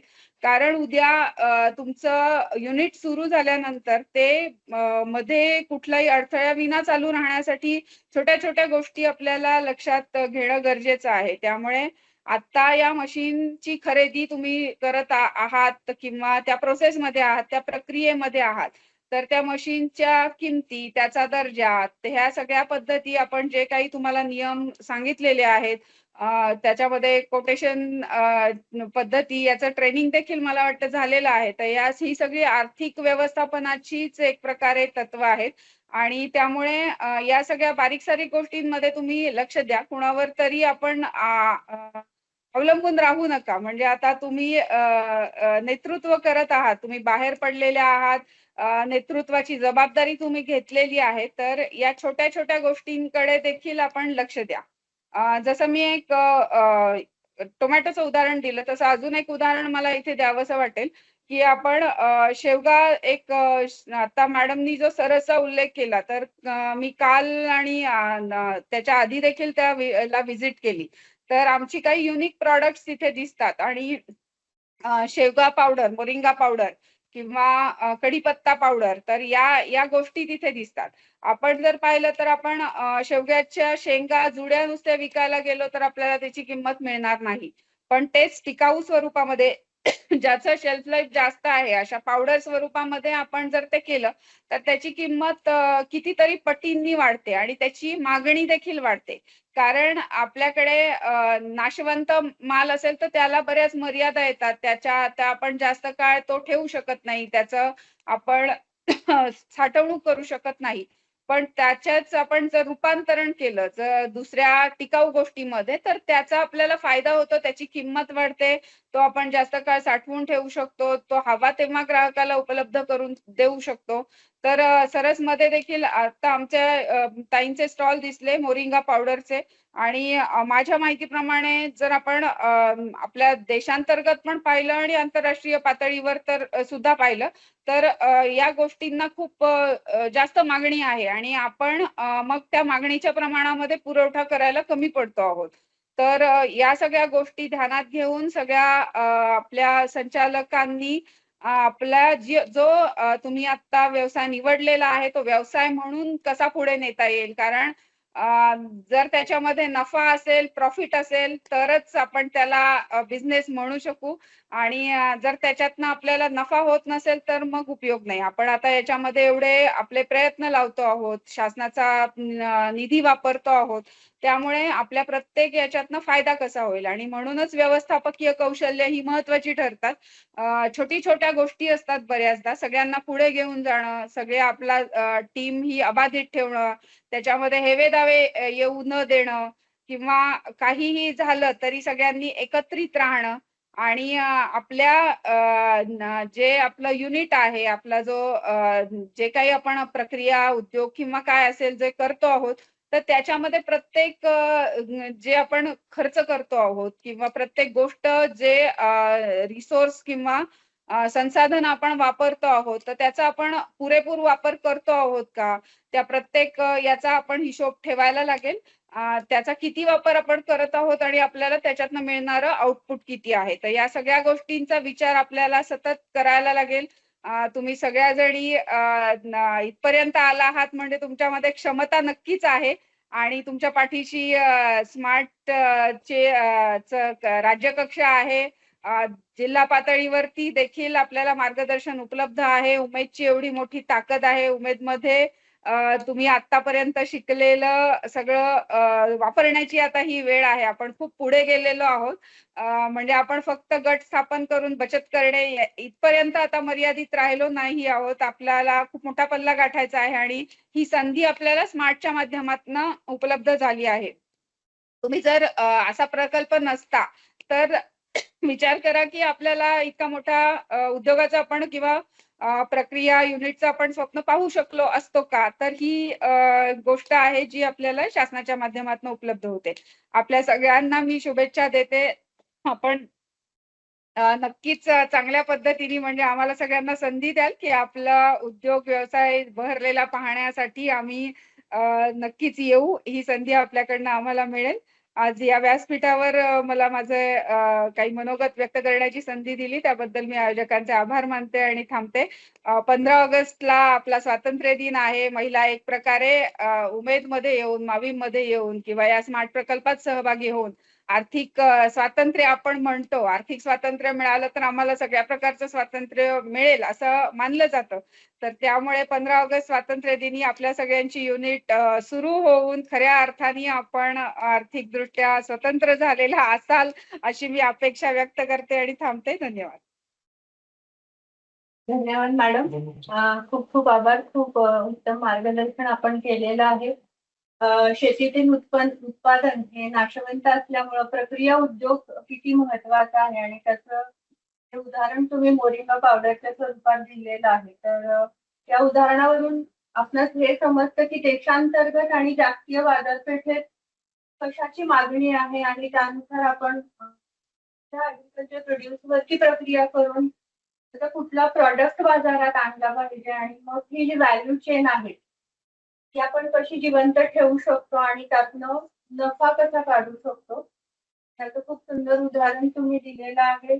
पर्याप्त वापराबद्दल मॅडमनी सांगितलेलं आहे. महिला खरंच या बाबतीत उपजातच सक्षम असतात की असलेल्या संसाधनांचा पुरेपूर वापर कसा करायचा, काटेकोर वापर कसा करायचा या बाबतीत महिला कायमच आग्रही असतात आणि तोच आग्रहीपणा त्यांनी या त्यांच्या FPO मध्ये, त्यांच्या FPC मध्ये, त्यांच्या प्रॉडक्ट साठी पण जर राबवला तर नफा फार दूर नाही. आजच्या या प्रशिक्षणामध्ये पुढच्या ज्या वक्त्या आहेत त्या स्वतः उद्योजिका आहेत. श्रीमती भारती मोरे, श्री शिवाई मसाले या त्या संचालक आहेत आणि त्या इथे आपल्यासोबत आज जॉईन झालेले आहेत. तरी श्री भारती मोरे मॅडम त्यांनी त्यांचा प्रवास, त्यांचा उद्योग उभा करताना त्यांना आलेल्या विविध अनुभव त्याचं इथे पठण करावं. भारती मोरे मॅडम. हॅलो, तर येतोय आवाज. सर्वांना नमस्कार. मी सौ भारती सुहास मोरे, पिंपळगाव बसवंत, तालुका निफाड, जिल्हा नाशिक. श्री शिवाई मसाले फार्मर प्रोड्युसर कंपनी याची मी अध्यक्ष आहे. बोलू ना. हा, गेले 2008 पासून मी बचत गटांमध्ये काम करते आणि उमेद अंतर्गत 2018 पासून काम करते आणि मी पूर्ण निफाड तालुक्याची मेन असून आणि 2008 नंतर 2018 नंतर आम्हाला असं सुचलं की आपण काहीतरी करायला पाहिजे, म्हणून आम्ही श्री शिवाई मसाले फार्मर प्रोड्युसर कंपनी स्थापन केली. तर मसाल्यातच का तर मग मसाल्यात महिला या सुगरण असतात आणि प्रत्येक जण प्रत्येकाच्या घरी मसाले करत होते, त्यामुळे आम्ही मसाल्याची कंपनी करायचं सगळ्या महिलांनी ठरवलं. आम्ही एकत्र येऊन आमच्या सभासद महिला ज्या आहेत त्या 1263 महिला आहेत आणि ज्या आम्ही संचालक आहोत त्या 10 जणी आम्ही संचालक आहोत. जसं आम्हाला उज्ज्वला मॅडमनी सांगितलं की त्यांच्या संचालकांमध्ये एक जण हिशोबाला पाहिजे, एक जण असं पाहिजे, तर आम्ही तसं मॅडम सगळ्या 10 महिलांमध्ये आम्ही काम वाटून घेतलेलं आहे. आमच्या 10 संचालकांमध्ये कोणी कोणतं काम करायचं, कोणी कोणतं काम करायचं, तर तसं आम्ही काम करतो सगळ्या संचालक मिळून. आणि आम्ही 2021 मध्ये आमची कंपनी स्थापन झाली आणि त्यानंतर आम्ही स्मार्ट मध्ये आलो. तर स्मार्ट मध्ये आल्यानंतर आमचा स्मार्ट मध्ये 2 कोटी आणि 10 लाखाचा प्रोजेक्ट मंजूर झाला, सिव्हिल वर्क आणि मशिनरी. आणि त्यानंतर आमची नो लोन केस आहे आणि पहिला आम्ही ज्यावेळेस आमचा स्वहिस्सा भरला लगेच आमचं एक 6-7 महिन्यामध्ये आमचे पहिला हप्ता आला सबसिडीचा. आणि मग आम्ही सिव्हिल बांधकाम सुरू केलं. सिव्हिल बांधकाम आमचं 7,500 स्क्वेअर फूट आहे आणि त्यानंतर आमचं सिव्हिल बांधकाम होत आल्यानंतर लगेच आम्ही मशिनरीचा स्वहिस्सा भरला आणि आम्हाला मशिनरीचा पण सबसिडी आली. आता मशिनरी पण आली आहे. आमची कंपनी आता उभी आहे. आमची जी मशिनरी आहे ती ताशी 500 kg मसाला बाहेर टाकते. तर आम्ही आता अगोदर प्रायमरी स्वरूपात करत होतो, छोट्या छोट्या मशिनरी होत्या आमच्या, आम्ही आता प्रायमरी स्वरूपात करत होतो, पण आता आमचे जे आहे तर ते मोठ्या प्रमाणात झालेलं आहे. आणि आमची नो लोन केस असल्यामुळे तर आता आम्हाला सरांनी सांगितलंच आहे की आम्ही तुमचं सीसीचा आता बघतोय. तर झालं तर म्हणजे खूपच आमच्यासाठी चांगली गोष्ट आहे ही. आम्हाला कारण नो लोन केस असल्यामुळं आमचे बँक आम्हाला म्हणतात तुमचं ट्रान्झॅक्शन पाहिजे किंवा तुमचं हे पाहिजे ते पाहिजे, तर थोडीशी आम्हाला अडचण येते. तर सरांनी सांगितलंय ते जर झालं तर आमच्या दृष्टीने आम्ही 1263 महिलेत. आमच्या कंपनीचा उद्देश आहे मॅडम सर की महिलांना म्हणजे जी अल्पभूधारक महिला आहे, जिच्याकडे 1 बिघा जमीन आहे, 2 बिघा जमीन आहे किंवा खूप कमी जमीन आहे, अशा महिलांना वरती कसं काढता येईल आणि त्यांच्या जमिनीमध्ये कोणते पीक घेता येईल आणि मूल्यवर्धन साखळी करून त्या महिलेच्या पिकाला खर्च कसा कमी लागेल आणि उत्पन्न कसं जास्त निघेल, हा आमच्या कंपनीचा उद्देश आहे मॅडम. आणि आमचा हेतू पण असा आहे की प्रत्येक महिलेला, जी भूमिहीन असो नाही तर जिला जमीन आहे ती असो, पण प्रत्येक महिला ही सक्षम झाली पाहिजे आणि तिच्या हाताला काम मिळालं पाहिजे. तर आमच्या आता 1263 सभासद आहे, पण आम्ही 500 सभासद परत वाढवले आहे. ते आता आम्हाला आरओसीला जोडायचे आहे. तर ह्या प्रत्येक महिलेच्या हाताला काम कसं मिळेल हाच आमच्या कंपनीचा उद्देश आहे.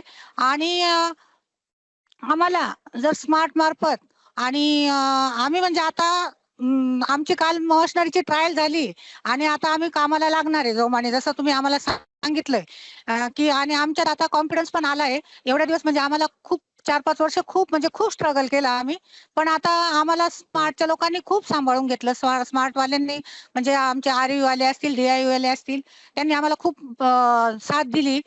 तिथे गेल्यानंतर आम्हाला काही माहित नसलं तर त्यांनी आम्हाला समजावून सांगितलं की तुम्ही असं नाही असं करा, तसं नाही तसं करा.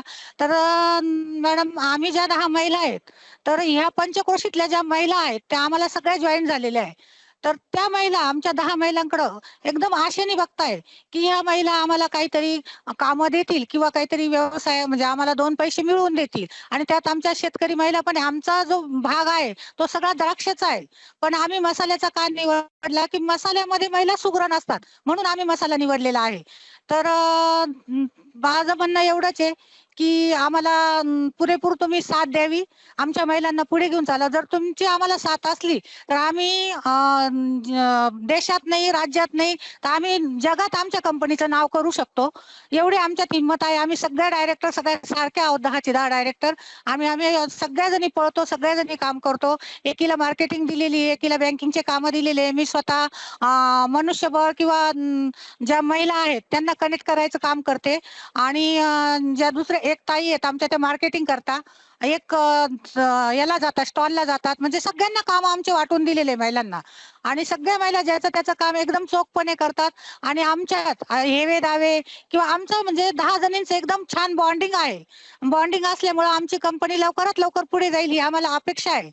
आणि तसंच आम्हाला जिल्ह्याकडून राज्याकडून आम्हाला जर चांगली साथ मिळाली तर आम्ही पूर्ण राज्याच्या महिला एकत्र घेऊन चालू, ही मी तुम्हाला ग्वाही देते मॅडम. आणि आमच्यात खूप म्हणजे ज्या आमच्या सचिव मॅडम आहेत, लोहिते मॅडम, भारती लोहिते मॅडम, त्या सुद्धा एक रिटायर केंद्र प्रमुख आहेत आणि त्यांचं पण खूप छान काम आहे.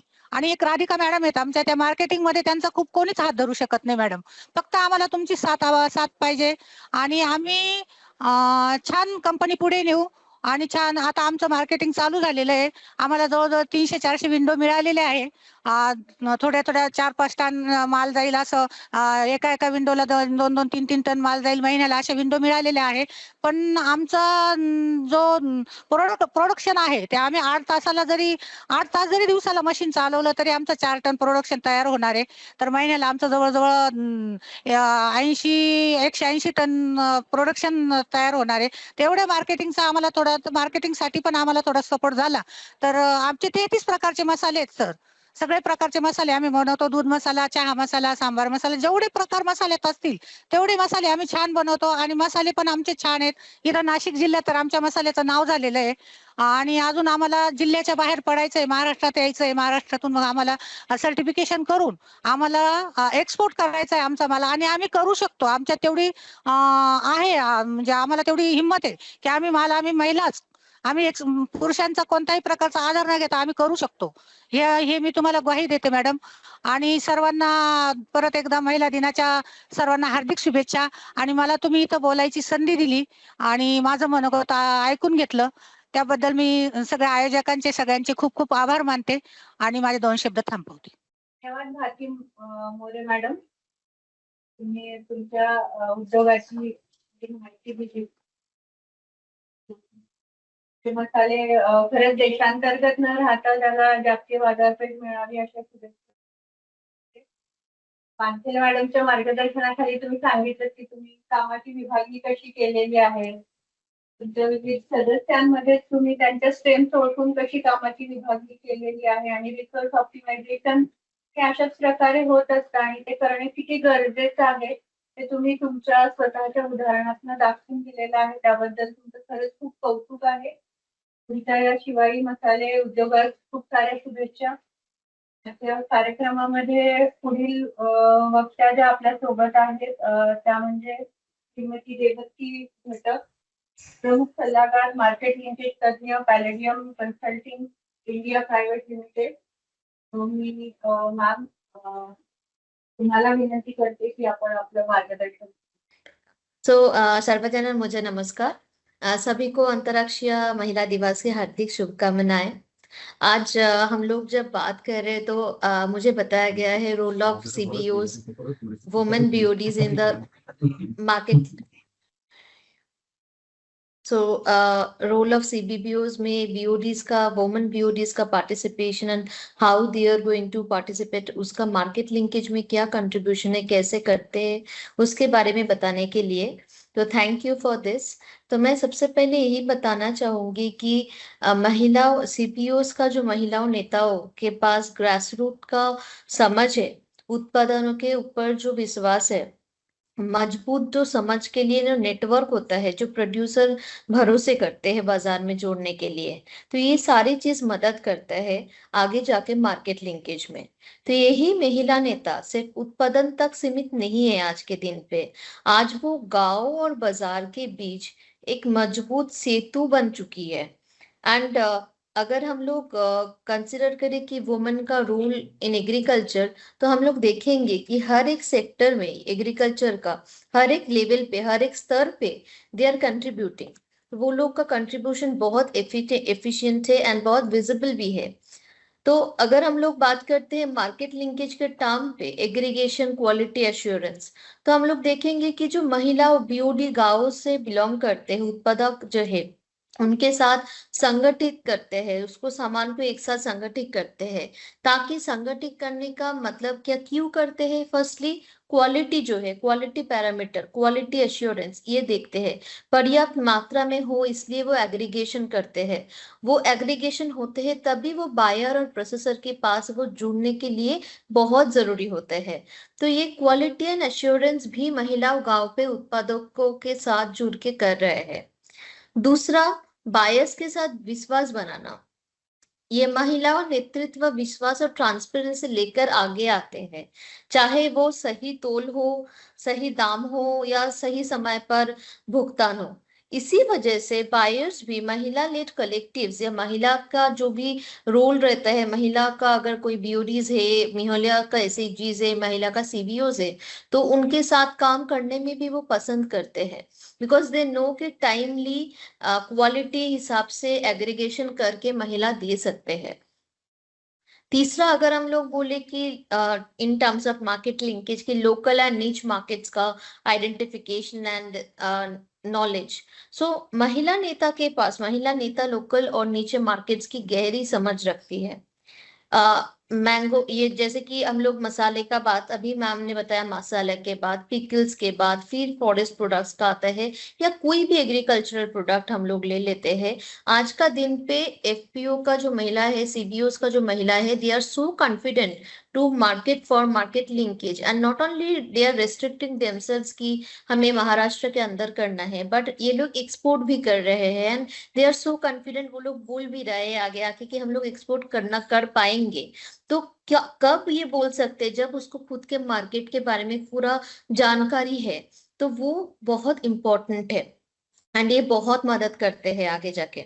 साथ ही अगर हम लोग बोलते हैं मार्केट लिंकेज में रोल ऑफ सीबीओज वुमेन बीओटीज, तो वैल्यू एडिशन एक ऐसा टर्म है कि जिसमें हम लोग ना सिर्फ हम लोगों को मैंगो का पिकल या फिर मैंगो का पल्प बनाना है, बट हम लोग ग्रास रूट लेवल पे, फील्ड लेवल पे भी उस पे वैल्यू एडिशन कर सकते हैं।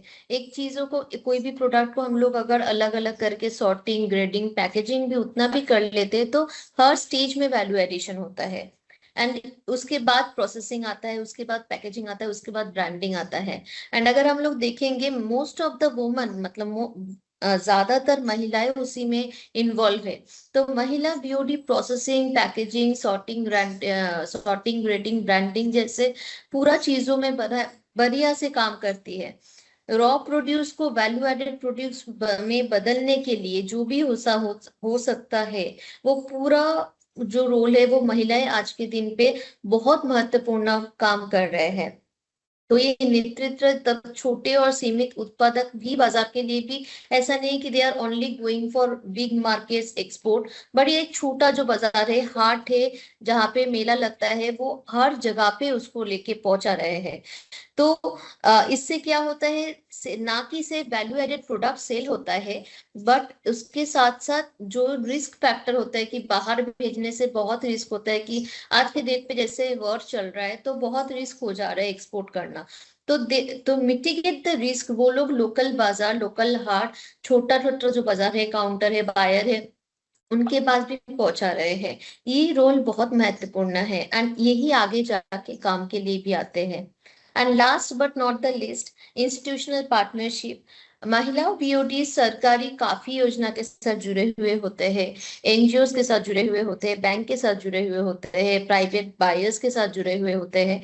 एंड ये जो पार्टनरशिप बनाने में ये लोग बहुत मदद करते हैं।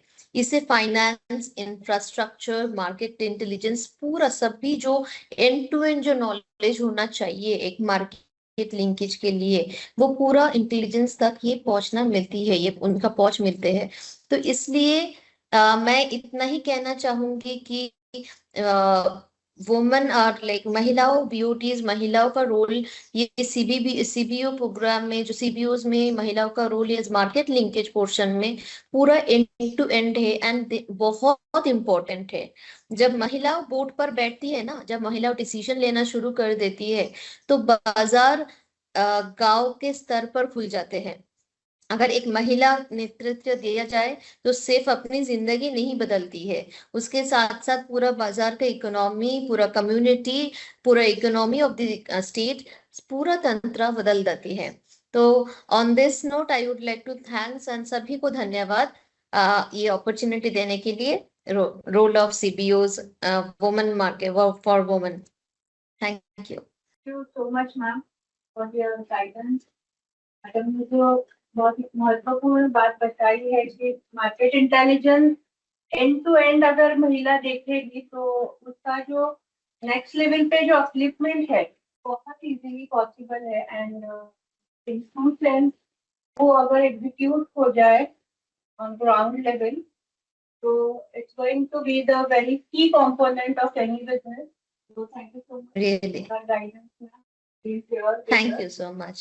So moving Thank you ahead so much. to the next speaker, Rohini Kumar Sahu sir है हमारे साथ, advisor for Palladium International, is also national resource person for NIRD। साथ सर MSSDS के लिए भी एक्सपर्ट करके काम करते हैं and Maharashtra knowledge corporation Ratan Tata skill university के लिए भी sir expert as an expert काम करते हैं। तो मैं रोहिणी कुमार साहू सर को रिक्वेस्ट करती हूँ guide our CBO. Okay. So सभी को महिला दिवस की अभिनंदन। आप मुझे ऐसे ले सकते हैं कि मैं उड़ीसा में बैठा हूँ। मेरा नाम रोहिणी है और साहू मेरा सरनेम है। मैं पुणे में रहता हूँ बट वर्ल्ड वाइड में काम करता हूँ and very happy to be with all of you. तो हम लोगों ने ना बहुत सारे अभी चर्चाएं किया अफसर प्रोग्राम के बारे में। आप लोगों ने बताया एयरपोर्ट में one of the unique initiative है। मैं देखता रहता हूँ जब भी पुणे एयरपोर्ट में पास करता हूँ मैं अफसर काउंटर में जाके बैठता हूँ क्योंकि वहाँ अफसर भी है और साइड में अपना ट्राइवल वाला स्टोर भी है एयरपोर्ट के अंदर। It's a very good initiative. फिर आप लोगों ने काफ़ी सारा प्रोग्राम्स की नाम लिया तो मैं इन्वॉल्व हूँ पैलेडियम इंडिया, पैलेडियम इंटरनेशनल। आपके साथी हैं उसी कमरे में जहाँ बैठे हैं। मैं स्मार्ट प्रोग्राम जब हुआ था तो हम लोग सीनियर लेवल पे आके बैठते थे, स्टार्टिंग किया था। तो मेरी कलीग्स भी हैं और कुछ लोग भी मुझे जानते होंगे और मैं उगांडा प्रोग्राम को भी एडवाइस करता हूँ। I was very happy to listen that Uganda की इंटर गवर्नमेंटल विजिट टीम में लोग आए थे, देखे थे। I advice them from India also I visit to Uganda. तो मेरी जो बेसिक रोल मैं अभी पर्सनली काम करता हूँ एडवाइजर के हिसाब से, तो मैं नेशनल रिसोर्स पर्सन भी हूँ NIRD PR NRLM सेल में। सो उम्मीद है आपकी जितने भी NRLM प्रोग्राम्स हैं, जी राम जी हैं, लखपति दीदी है, सभी में मैं कंट्रीब्यूट करता हूँ। सो एक यूनिक चीज़ें मैं आपको बताना चाहूँगा जो कि आप उसको एक नगेट्स के हिसाब से ले सकते हैं, एक प्रिकॉशन के हिसाब से ले सकते हैं। आप लोगों को मालूम है उड़ीसा जहाँ से मैं बिलोंग करता हूँ, मेरा कर्मभूमि महाराष्ट्र गुजरात है इंडिया में। तो यहाँ से ही SHG मूवमेंट स्टार्ट हुआ था। उड़ीसा आंध्र प्रदेश से सेल्फ हेल्प ग्रुप की पहली मूवमेंट स्टार्ट हुआ था। उस टाइम पे सब लोग बता रहे थे कि भाई क्या होगा। इवन मेरे विलेज जहाँ मैं अभी से बात कर रहा हूँ वहाँ थोड़ा पुअर कनेक्टिविटी है। I try to get the best of the connectivity. यहाँ बोलते थे कि महिला ग्रुप आएंगे और क्या हो जाएगा, है ना, let us wait and watch and then we know the history was made and the world is learning from us. तो इस तरह से जो फार्मर मूवमेंट्स हुए, जो प्रोड्यूसर ग्रुप्स की हम लोग काम करते हैं, जो फार्म लाइवलीहुड हो, नॉन फार्म लाइवलीहुड हो, इंटीग्रेटेड फार्मिंग क्लस्टर्स के हम काम करते हैं। ज़्यादातर हम कन्वर्जेंस की बात करते हैं। There are many schemes, many program that is running. So एक दूसरे को मदद करें। सो वो हमारी फोकस रहती है जब लोग हम नेशनल लेवल पे, हम पॉलिसी लेवल पे कंट्रीब्यूट करते हैं। इंडिविजुअली भी मैं एक्सपर्ट हूँ और ऑर्गेनाइजेशनली भी मैं जाता हूँ। एक बड़ा एग्जाम्पल आपको दूंगा, जो सरस एग्जीबिशन होता है, वो सरस एग्जीबिशन एक्चुअली उड़ीसा से शुरुआत हुआ था और it is the best practices. वो अपने आप में वर्ल्ड बैंक ने आइडेंटिफाई किया कि उड़ीसा का जो सरस एग्जीबिशन में सेल्स हो रहा है वो वन ऑफ द यूनिक, मतलब प्रॉफिट सेंटर बन गया। मतलब इतना अच्छा उसमें काम हुआ। तो हम लोग को बुलाया गया कि आप उसको डॉक्यूमेंट करिए। तब मैं दूसरी जगह US गवर्नमेंट में काम कर रहा था, तो हमने इंटरेस्ट लिया क्योंकि मेरे कलीग्स सब सीनियर लेवल पे थे मिनिस्ट्री ऑफ रूरल डेवलपमेंट में। हमने बोला हम करेंगे।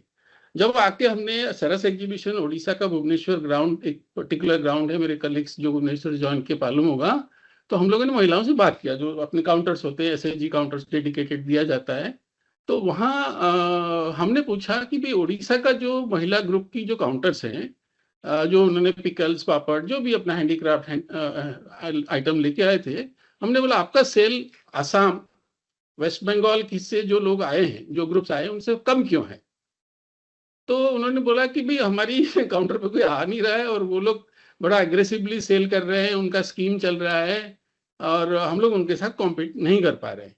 तो जब उनको पता चला कि मैं उड़िया हूँ और दिल्ली से आया हूँ, मिनिस्ट्री से आया हूँ, उन्होंने बोला आप सर ऐसा करिए, आप जो है स्टेट लेवल एग्जीबिशंस में दूसरे स्टेट से लोग ना आए, आप इस तरह से रिकमेंड करिए। मैंने बोला ये कैसे पॉसिबल है? This is a national exhibition and आप लोगों को तैयारी करना पड़ेगा कि आप लोग जो है कॉम्पीट करें। You must know the language of the market.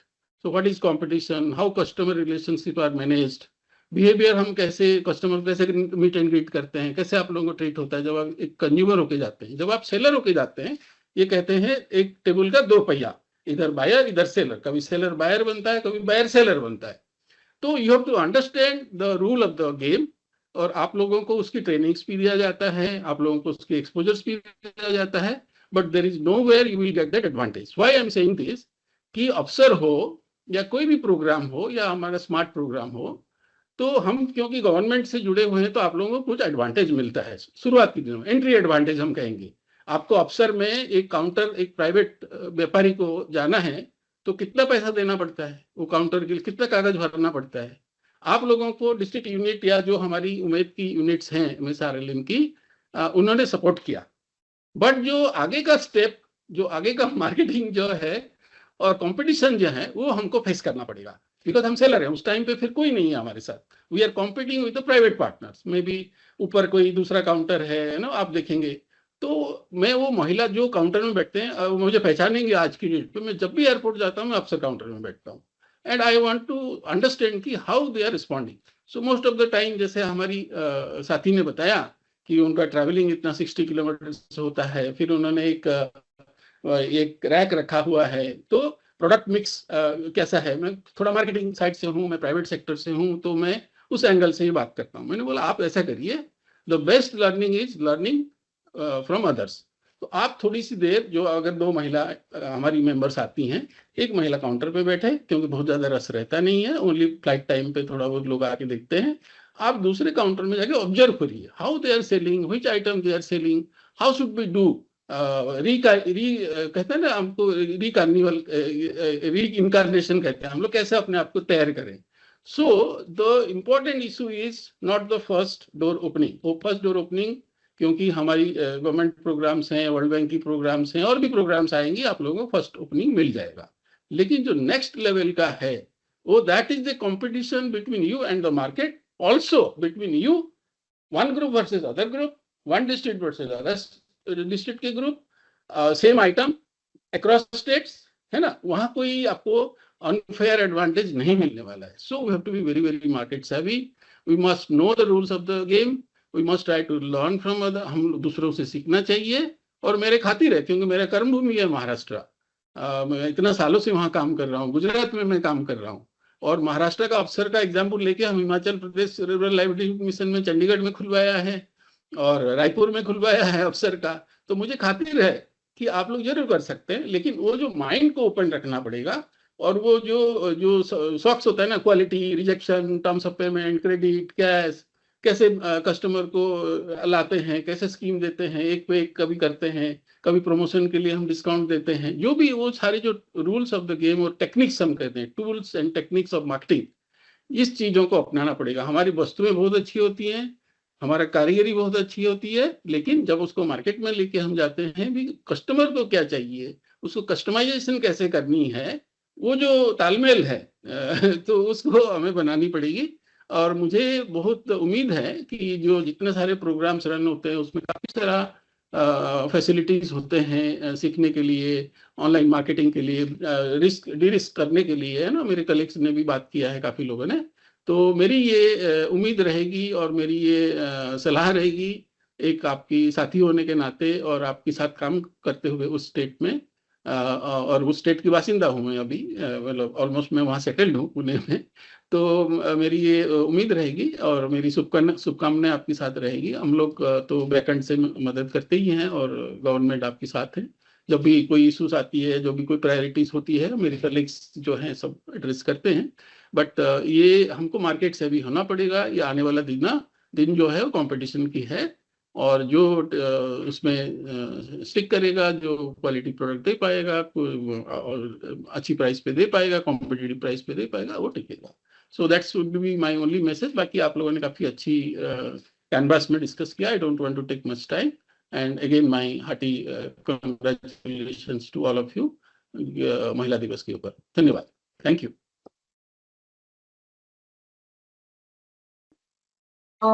आजच्या कार्यक्रमामध्ये एक वक्त्या स्वतः उद्योजक आहेत, माननीय डॉक्टर संदीपा कानेटकर मॅडम, त्या काही कारणास्तव इथे उपलब्ध होऊ शकलेल्या नाही, पण त्यांनी त्यांचा संदेश आपल्याला एका व्हिडिओ टीचिंगमार्फत इथे पाठवलेला आहे। तर त्यांची व्हिडिओ टीच आपण इथे दाखवणार आहोत।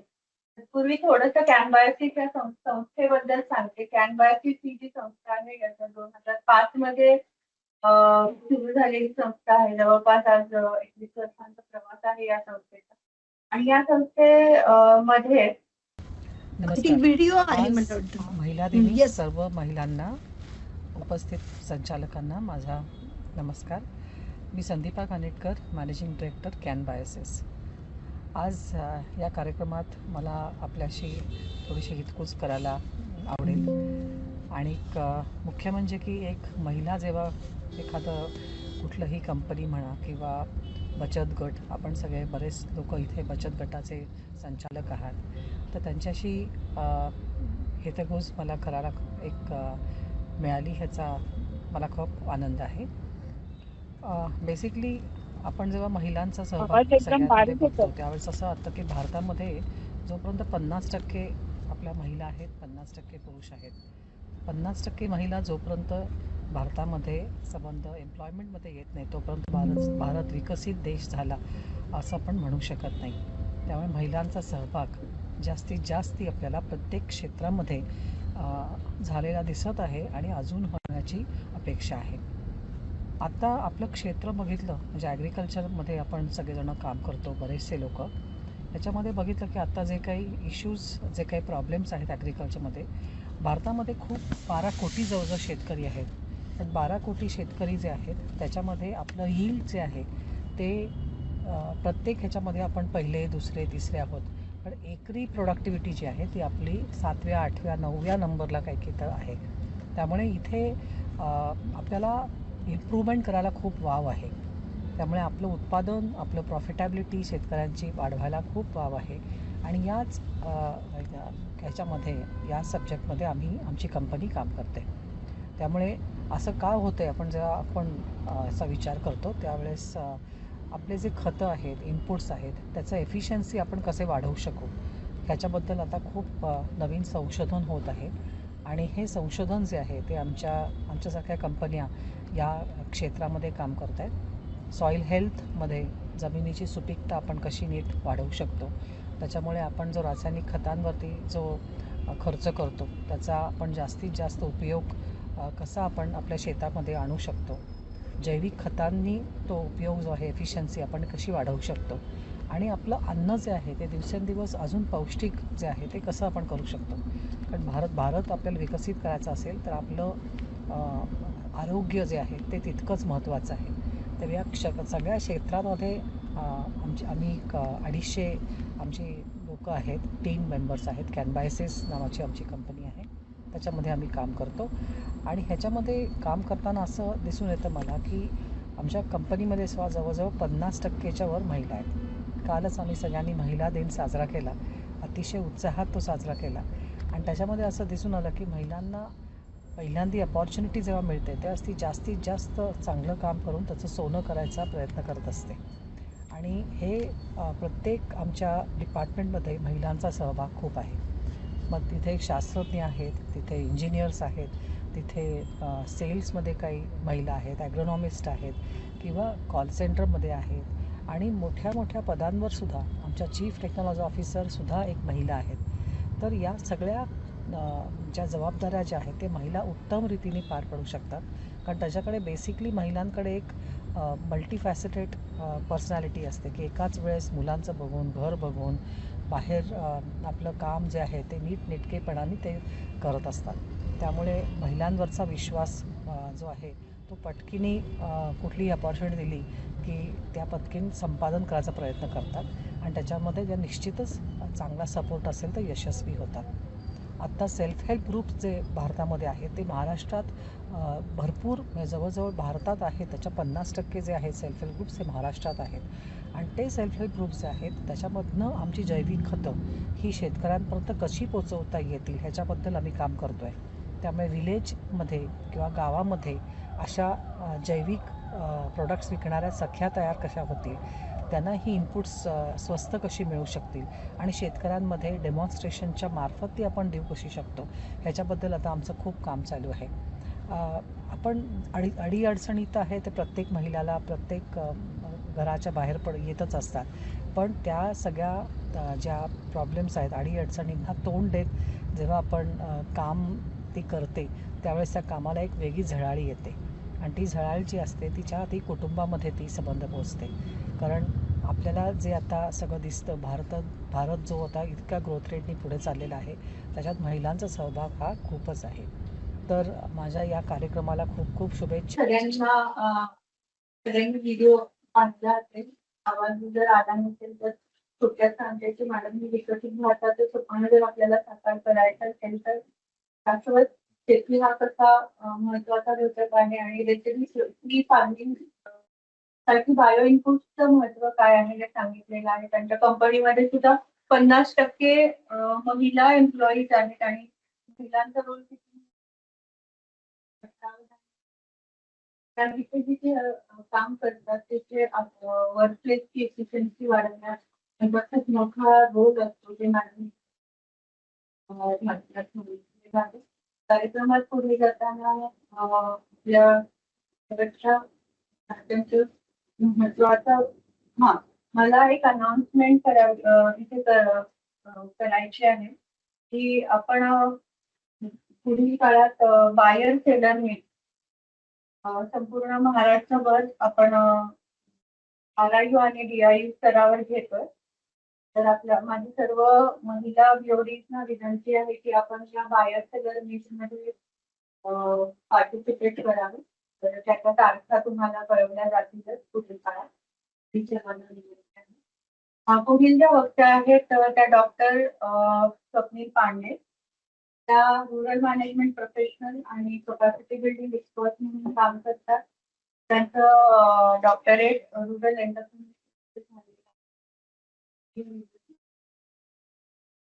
त्यांनी बऱ्याच संस्थांमध्ये यशोदा NIRD CIMARC सारख्या वेगवेगळ्या संस्थांमध्ये त्यांनी आजपर्यंत कार्य केलेलं आहे आणि त्या इथे जी तांत्रिक सहाय्य संस्था आहे कालेडी त्याच्यामध्ये त्या कार्यरत आहेत आणि त्यांना विनंती करायची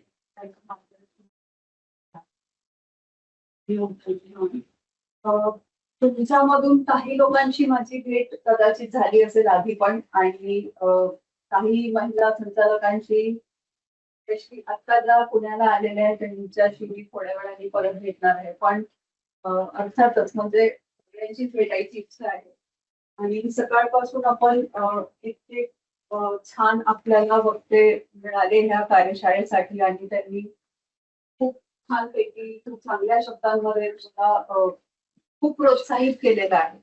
आता एवढं प्रोत्साहन आपल्याला मिळाल्यानंतर ते ऐकून सोडून द्यायचं किंवा आजपुरता त्याचा उत्साह असावा असं होऊ नये.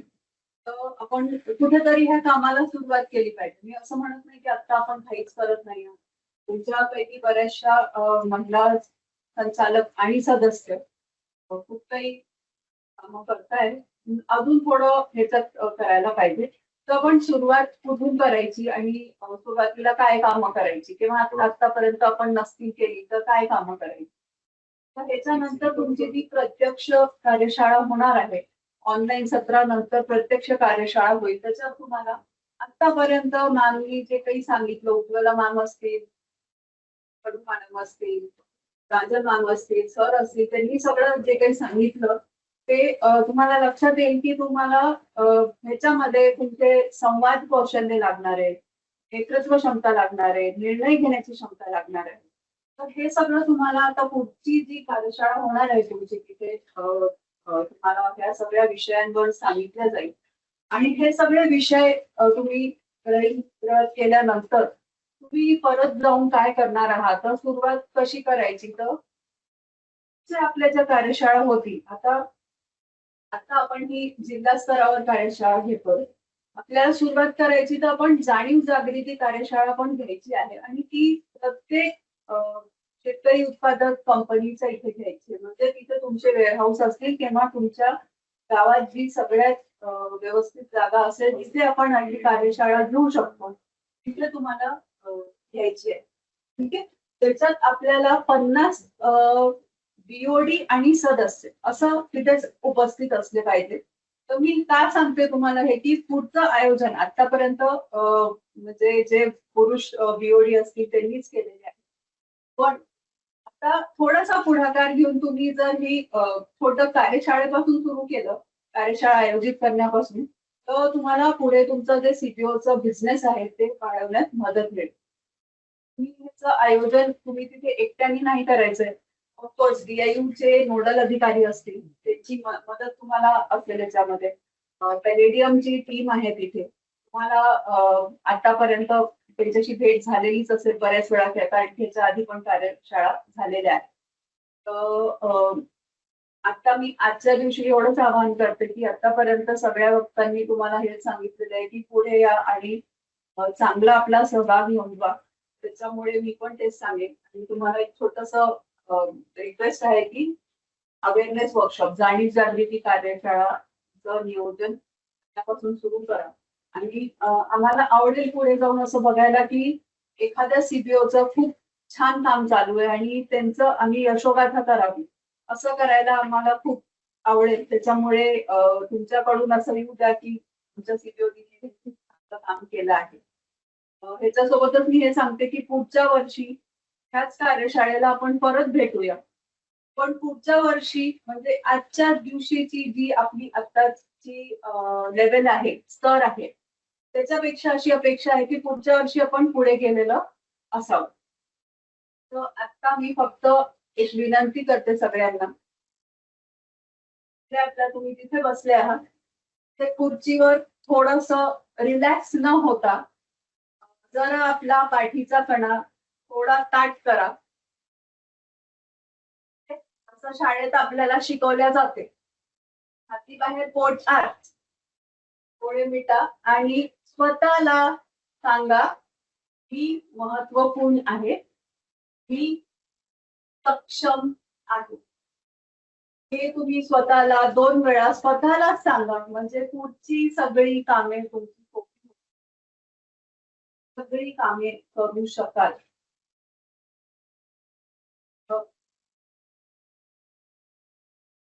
धन्यवाद. आणि हे तुम्ही स्वतःला सतत सांगत राहा. मी एवढंच म्हणते आणि एवढं मला सांगायचं होतं. तुमच्यामधून काहींना मी लगेच थोड्या वेळाने भेटते पुणे.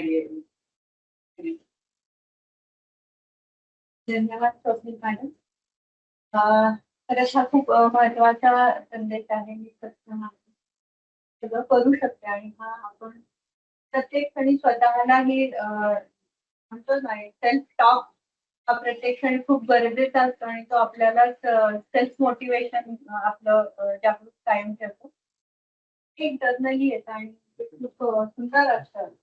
तर आजच्या या सकाळच्या सत्रामध्ये ऑनलाईन आपण इथेच थांबत आहोत, परंतु या सत्रानंतरचा जो कार्यक्रम आपल्या सर्व DI पर्यंत पोहोचलेला असणार आहे आणि ही सत्र दिलेल्या शेड्यूल नुसार पार पडणार आहेत त्या जिल्ह्यावर. आपण आज ही 8 जिल्ह्यांसाठी एक दिवसीय कार्यशाळा घेतलेली आहे. पण पुढील 15 दिवसात आपण इतर जिल्ह्यांसाठी ही कार्यशाळेचे नियोजन केलेलं आहे आणि सर्व जिल्हा DIU मध्ये ही कार्यशाळा संपन्न होणार आहे. त्यामुळे माझी सर्वांना विनंती आहे, सर्व महिला सदस्य कार्यक्रमाला आपण उपस्थित होतो आणि खऱ्या अर्थाने आता जो कौशल्य विकास प्रशिक्षणाची जी कार्यशाळा आहे आणि यामध्ये आपला सहभाग नोंदवावा. आभार प्रदर्शनाकडे जात आहे मी. ते आता सकाळच्या सत्रासाठी आज सकाळच्या सत्रामध्ये आपल्याला जे सर्व मान्य पद्धती लागले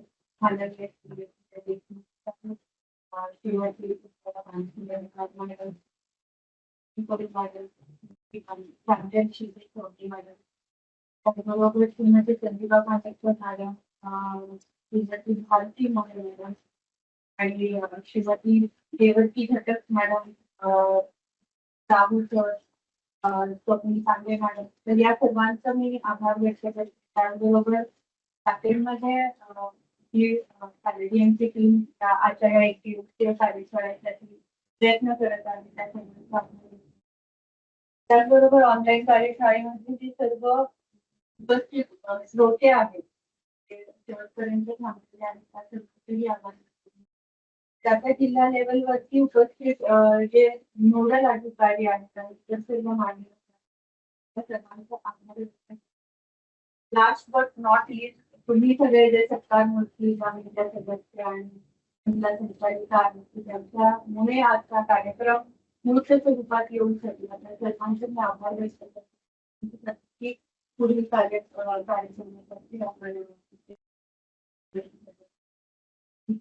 ऑनलाईन आतापर्यंतचा हा इथे संपला. थँक्यू.